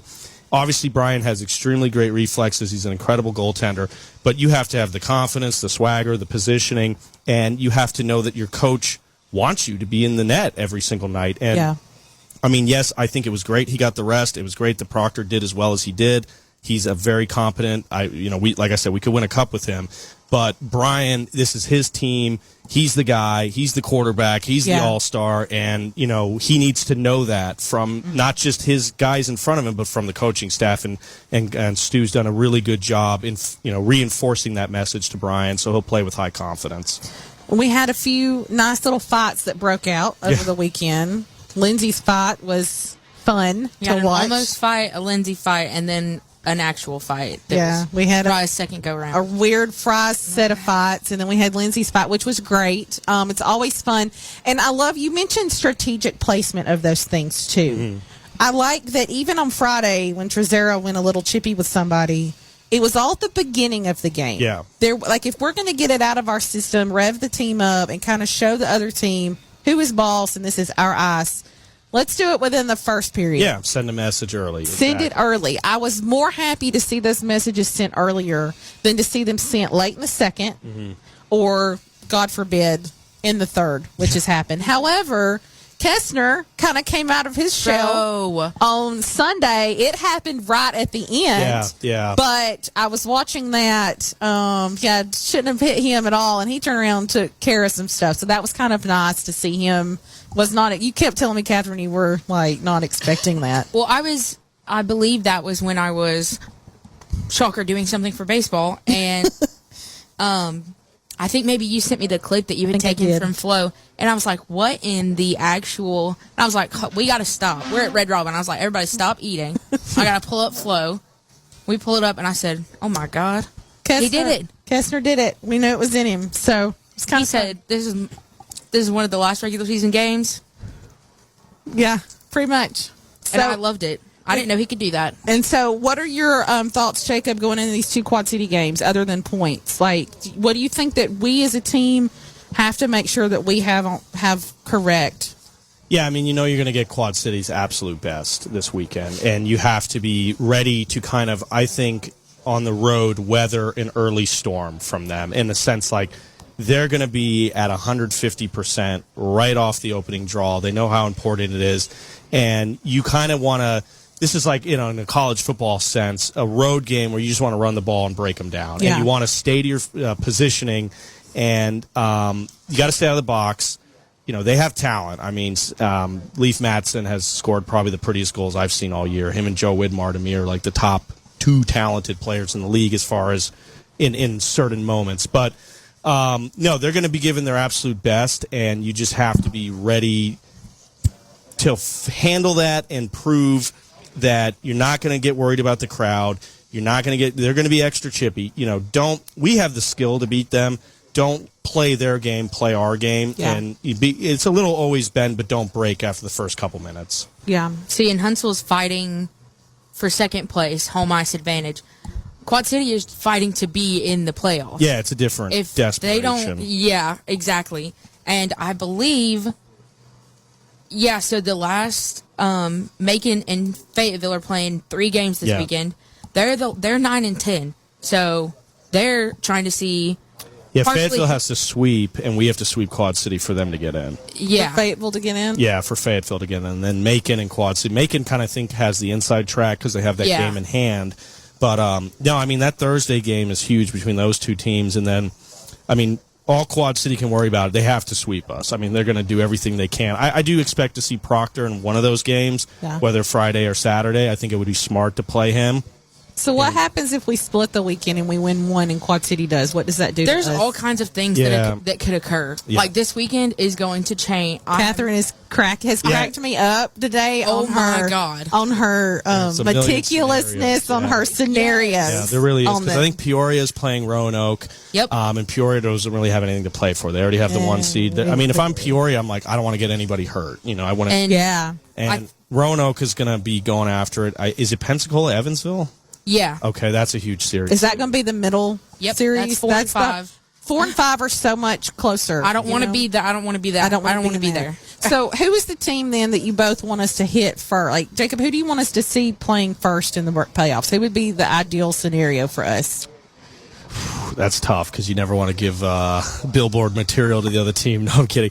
Honestly, I'll be honest. Like right now, we would face Knoxville. I think that's a tough matchup. It is. Yeah. I think Knoxville's handed us a couple of losses. They've had a lot of guys up in the coast. They've had a lot of movement on that roster, especially if Mundinger can come back. I don't know if he's scheduled to come back. I think that's the team as far as in the bottom end I wouldn't want to see. Honestly, I think Quad City probably, if they can somehow slip up to the 7th. The way we just played Birmingham, I mean, we can out-talent Birmingham. Obviously, I think that's a place that anything can happen if you're playing Birmingham round 1. Birmingham is just an emotional game for us. It is the Alabama-Auburn kind of emotions. I think we would beat them in a series, best 2 out of 3, especially if we have home ice. Yeah. I don't want to see Knoxville. I think Pensacola would be very tough. I wouldn't want to see them round 1. I think Macon we can handle, especially if we have 2 games at home. Fayetteville, not really worried about that. Evansville would be tough. I don't think we'd see. I'm worried if we're in the 4-5 and then we're the 5. Because I think at one point, I think we were 5 and Pensacola was 4. Yeah. And I'm like, that's tough. It's tough. That's not what you want. That middle I'll drive to Pensacola. That's not a bad drive. Yeah. People think, I'll go to McGuire's and sit on the beach. I can take my dog. Make me happy. God. we're always as fans, we just want to get to the playoffs. Mm-hmm. But the reality as fans is we need to think about when we really want to figure out where we're at in the playoff bracket system, because that really can make or break us when it's all over with. And you said it was best of 3 the first round, and then best of 5 best of 5 after. And you know, a best of 3 is literally 3 back to back. You know, there's no breather between that two, and somebody gets the short end of the stick in that, you know, of being gone. But the good news is we're in home ice. Hopefully, if we can.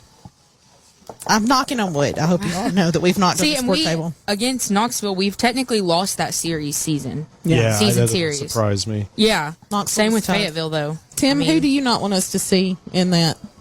I'd like to see Macon. We're 6-0. It doesn't matter to me. You know, as long as we're there. Yeah. So he said, "I just want everyone to try their best."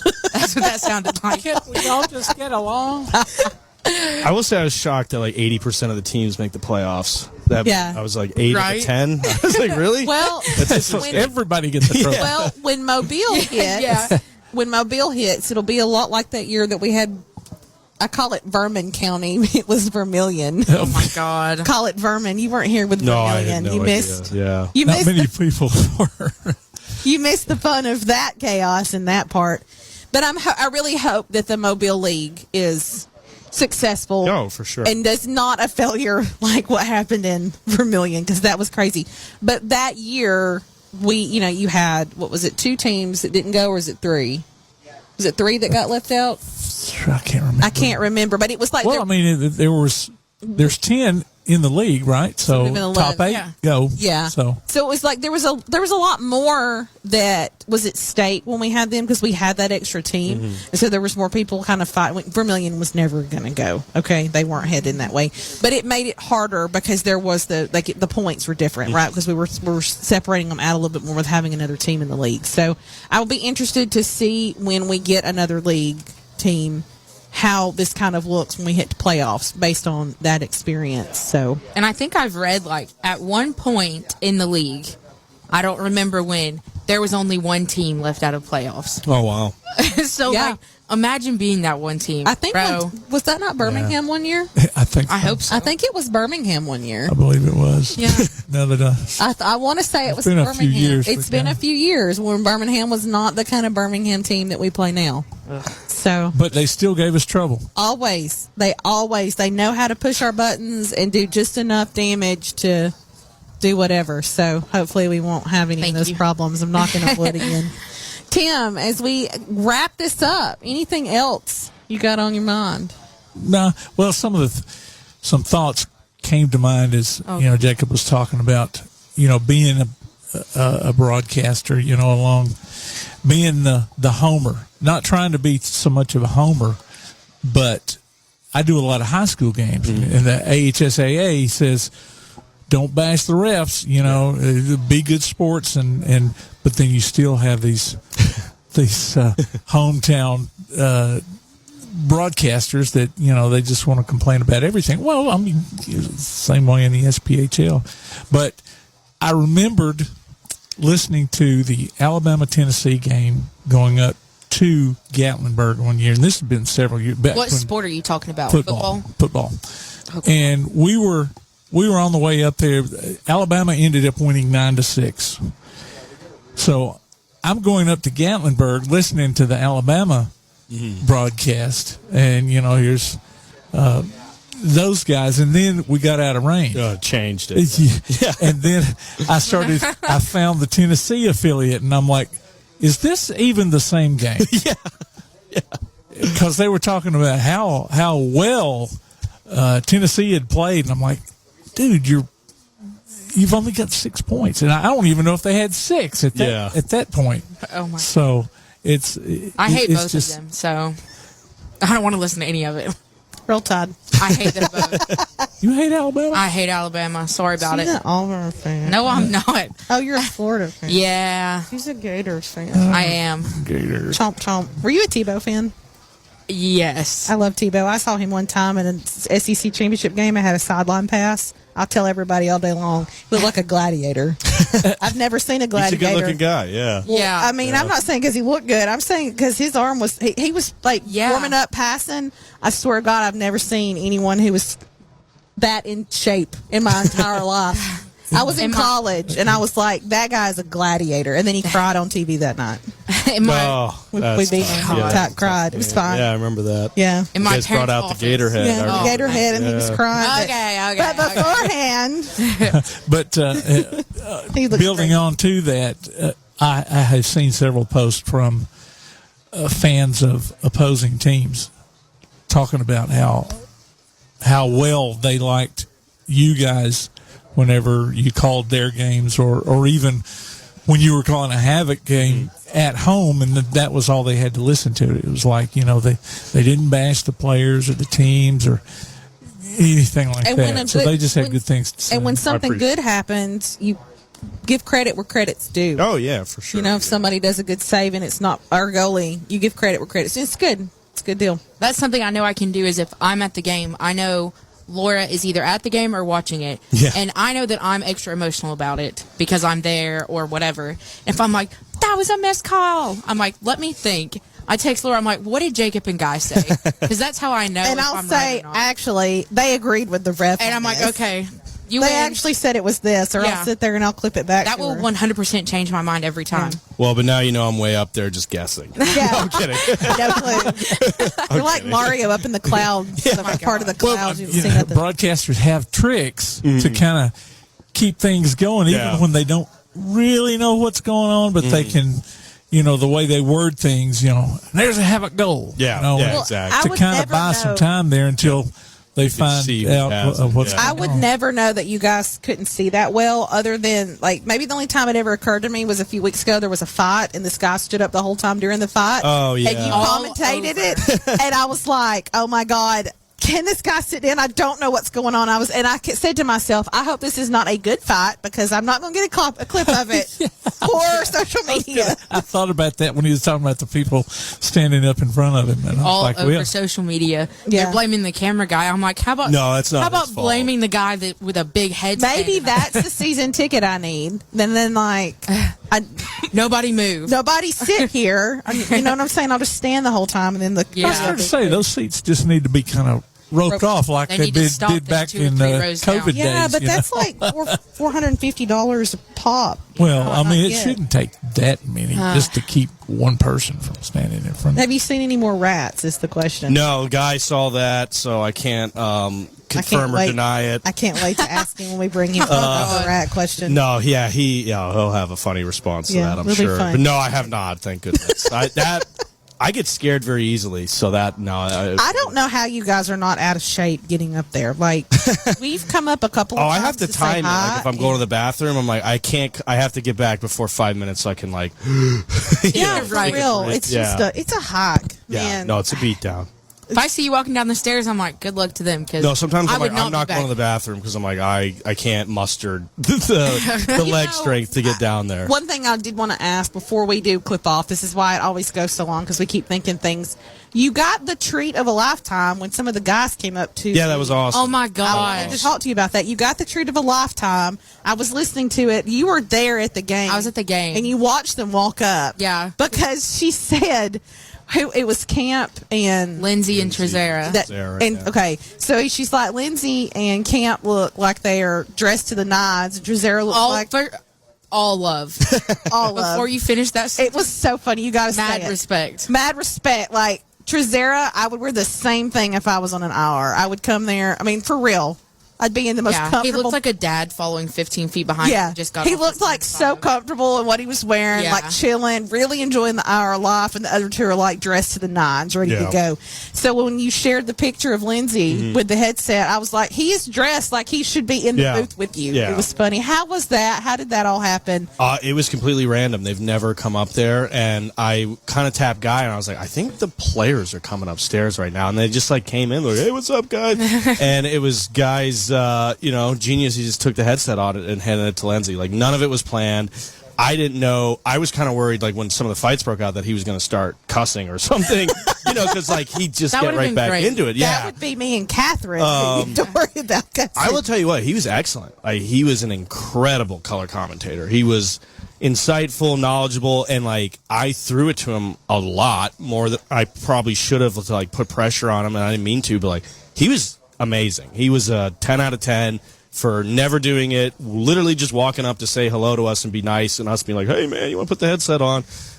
It was extremely impressive, and it was really cool to get his insight. That was a lot of fun. It was nice too to see a fight break out and to get like some insight too about what was going on in the ice too, and kind of get that color. Like you don't always get that. I think a couple of years ago, Kaiser sat in on one, and somebody else came and sat in on a game. They were on the hour, I believe. And it was just really nice to get like a player perspective during the game too. Yeah. It changed the whole thing. But Lindsay was a pro. You Oh, he could was not great, have told me that he's never commentating on hockey. Like, he's got another career. I don't know what his plan is, but like He'd be very good at it. He should look into that for sure. It He was was really great. good. I think when we talked to him, because that was the first interview that I did that, like, I really asked a lot of questions. Yeah. Like, I was proud of myself, Tim. And his dad is a first responder. That's Yeah. what he wants to Oh, do. wow. He was like, I can play hockey until I'm done, and then I can go be a first Save responder. people. So that's what he wants to do. Wouldn't it be funny if Lindsay It was- got called as a first responder to a hockey fight? Oh, my God. It'd be funny. That would be hilarious. And then He has to break it up. That was He's like, you know what? Play my clips. But it was really nice to see you guys interact with them. I bet you could get Glenn to come up and sit with you. Glenn would probably come up and sit with you guys and stuff. I was pretty honored. Like I kind of joked once or twice. I think like sometimes I have no clue who's even listening or if it matters or if you guys are enjoying it. Like I don't know. I mean, it's been such a whirlwind of a season, and my whole objective has just been to not do a bad job, not get fired. And I think you're okay. I think it's if you're not, we got problems. no, I appreciate that, but no, I mean, I guess technically, we kind of signed like a 1-year thing, and I would hope they're going to bring us back. That would be my intention, and I would want to come back, but no, I've just I don't know. It's even if I don't get to come back, it's something I'll remember the rest of my life. It's been a lot of fun.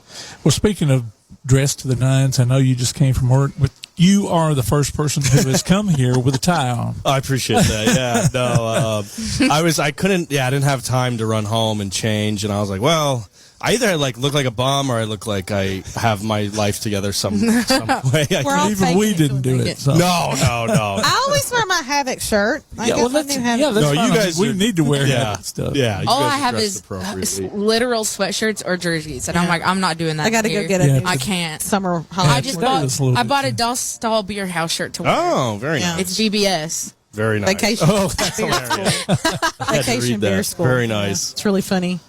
Okay, well, we've enjoyed this. Thank you for Thank taking you so time. much for having me. I've had a lot of fun. Well, we know what it's like to work all day and then come drive over here and I was talk excited. hockey. So. I just want to tell you guys thank you. You guys were the first people to reach out to me and Guy. You guys have been our biggest fans and supporters, and it has meant a lot to me, the support that you guys have shown us from the very beginning and before we even called our first game. Like I said, I was deathly nervous, and I don't know. I guess I can't properly explain it, but you guys have been a supporter, a follower. You guys have cared. You guys have helped us, and I really appreciate it, and I'm very, very grateful. Well, we appreciate that. I'll tell you a story. When it first got announced, I went and started watching clips, and I was like, oh my God. I think your response... No, listen. I was like, what have they done? Because I hear, and it's like cussing this and cussing that. I was like, oh my God. And you know what Tim says? It might be okay. I think and that's I was you're like, it might be okay. Like, I was scared. And then... no, I was scared too. Yeah, no, I couldn't. After literally in the middle of your conversation with her, she texted me and she was like, oh, like, this is going to be great. And I listened to it, obviously, like, before it came out. And I was like, okay, I was fully wrong. I knew the minute that you two started talking and sharing your story, I was like, oh, these people know what they're doing. They're not just two people that got picked up off the side of the street, brought into a beer league game, and had a headset handed to them. And I mean, but if you don't know and you've not talked to you, not that that's the impression, but beer league, but the way the commentation was, it was fun. It was beer league. It was very rough, silly. gritty. Oh my God, it was so and nothing was serious, and so we're over here thinking, what is going on? We don't have who's been in it forever, and now we've got this. Is this how this is going to sound? We were really concerned about what that was going to be like, and so that's why I asked. One of the things was, is this going to be like beer league? And you're like, oh no. I knew once I got off that interview, I told both of them, I was like, oh, we'll be fine. We'll be fine. It'll be the best thing ever.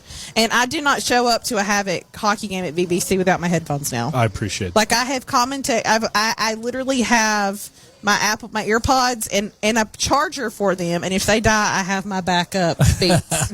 And I'm not ashamed to sit there with my big fluffy Beats on my head watching a hockey game. Well, it means the world to me, and I just want to tell you guys thank you so much. And you guys do such a good job with your show and your dedication to the league and the team, and you guys should be very proud of yourselves, and I appreciate everything you do. We like talking to the guys and finding their stories out. Like I told you guys, everyone has a story. We just need to be able to figure out how do we pull that story out and tell it, and we hope we're doing a good job of it. You guys do a great job. Yeah, I don't think you guys have anything to worry about. If I don't bring you back again, I'll let you do the negotiation. I don't know if they'll listen to me. I mean, I'm very vocal about what I like and don't like. I've been pretty mad about the Hey song all season. Like I know, it's just like shut up about it. Like there's things that I'm mad about. I'm a fan. I'm allowed to be. Yeah. Okay.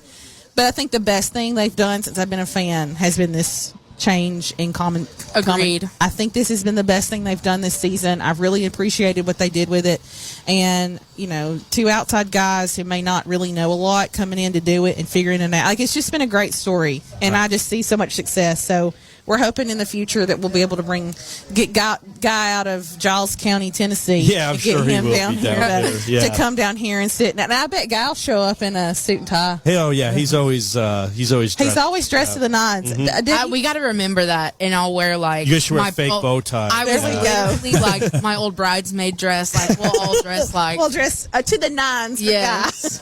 We'll have to. He does a great job. Well, Tim, I just want to know what happened to my "Let Me See Your War Face" video. That was my favorite one. Yeah, he hates. You don't know that one. I have no idea yet. Oh man! Or the guinea pig that would yodel. Oh no! Well, they do the audio from it. Yeah, they don't show the guinea pig. That's the problem. The Trezera one, where it's like it's so awkward, and then it's let the bodies hit the floor, is my favorite one of the whole season. It's so funny. I missed. He goes, "Come on, Havoc fans, get up."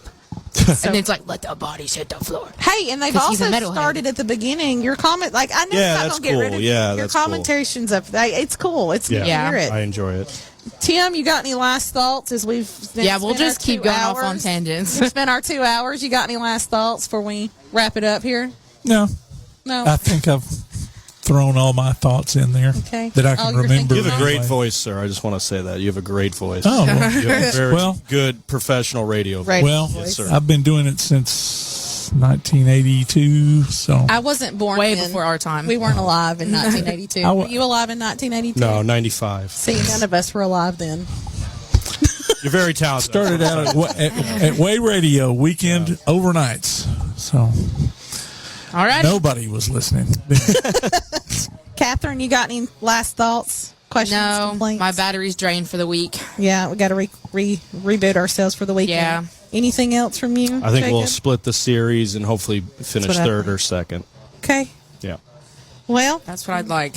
We're headed to Quad City this weekend. So whoa. Are you actually? No. Oh, you mean the team. I thought you meant you two. No. Like, oh, hey. No. We would. Yeah. If I had like $1 million extra and my mortgage had cleared, maybe. That's my and it wasn't bucket list next year is go to all of them. I think I've been to 6 of them. Oh. You've only got one left. I think, right? I need you to math that again, Laura. I didn't do it in math. That's why I'm a journalist and a librarian, not a math teacher. I teach English, not math. I'm missing a few. I think. Are you really? I thought you only had like maybe 2, maybe 1 or 2. No, I've hit 6. I think. So nice. I've got the far ones left. She's done the most. It's easier for her to get out than it is for me. I do what I want. Well, we've enjoyed this Reekin Havoc Live. Maybe we're going to be back maybe next week. We don't know yet. We're trying to play playoffs by ear to see where we're at because we've got a couple of guys that are sitting, waiting to come into the slot. But we're waiting to see where playoffs hit. Are they going to be on the road? Are they not? What's going to happen? So we'll know a little bit more by the end of the week. But then we know we'll be back in 2 weeks here at Dostal Beer House to go back live with Tim and Catherine. And we've enjoyed this. It's been a lot of fun. Thank you, Jacob, for taking time to come out and chat with us for a little bit and stay. And I do have a final thought. Oh, see? Sorry. You thought you were getting out. No, I'm excited to hear We forgot to mention our Fan of the Week contest that's going to start Yes. we'll start taking registrations from. So okay, tell us a little bit about this Fan of the Week. Well, go to reekinhavoc.com, and there's a form, a registration form. Just put your name in there. Okay. And you can win a $40 gift card from Dostal Beer House every week. And I mean, that gets not you every week, but we'll give one away every week. But like for real, Catherine's right. That's a lot of stuff. These pizzas are like $14, $15. Like, yeah, you could actually bring a family of four on for the $40 here and feed them pretty decently. Yeah. So, yes, Fan of the Week. We're excited. We're very thankful for Dostal and Chad sponsoring that for us, and we want all of you to participate in that. So make sure you get your names in. Tim, anything else? You're going to have that posted soon? No, that is it. That's it? Oh, posted I on mean, they social could go media? right now if they want to. Okay. And register for it. Right now. Right now. Right now. Right now. Good deal. Okay, well, we're excited about that. 1,000 followers, a new contest, lots of fun stuff going. So thank you so much again for listening to our live recording here at the Dostal Beer House over in South Huntsville. We appreciate it so much. From Tim, Catherine, Jacob, and myself, thank you again. Stay sharp in the slot. Keep reeking of Huntsville Havoc hockey, and we'll catch you next time.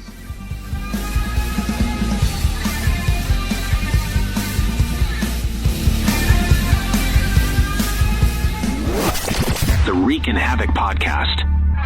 There's always something fresh pouring at Dostal Beer House in Huntsville. Our taproom's curated draft list spans everything from local favorites to at least 3 authentic German imports at all times. Our bottle shop features a massive collection of over 450 craft beverages, as well as gluten-free and non-alcoholic treats. Check out the coffee house for a fresh breakfast, midday meal, or family dinner. Dostal Beer House, 7914 South Parkway in Huntsville. Open 7 days a week. Dostal Beer House, the official away watch party spot for the Huntsville Havoc.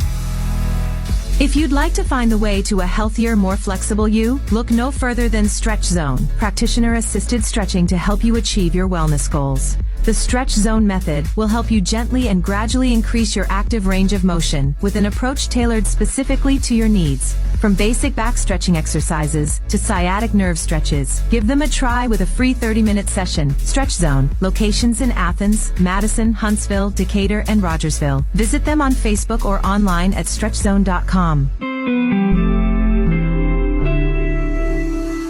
My name is Joel, and I came to St. Jude Children's Research Hospital in December of 1987 to be treated for osteosarcoma, which is bone cancer. We didn't know anything about St. Jude. We didn't know what they meant, or that, when we got here, what we would do, how it would be taken care of. And when we arrived, we found out that my family wasn't going to have to pay for any of my treatment, not for my medicine, not for travel, not for housing, not for food. St. Jude was going to cover all that. St. Jude supported me in every way, from, taking that financial burden off my parents to making sure that all of my family was included in this time. St. Jude literally means everything to me. I get to go home to my family tonight. I get to cook dinner for them. That's what you're giving. You are giving us everything by supporting St. Jude, so thank you so much. Finding cures, saving children. Learn more at stjude.org. For tickets, official Huntsville Havoc merchandise, and more, go to huntsvillehavoc.com. Visit our website at reekinhavoc.com. Look for us on Facebook, Instagram, X, and Threads. And listen, follow, and subscribe to the Reekin Havoc podcast on your favorite platform to keep up with the only weekly podcast covering the Huntsville Havoc, the Reekin Havoc podcast.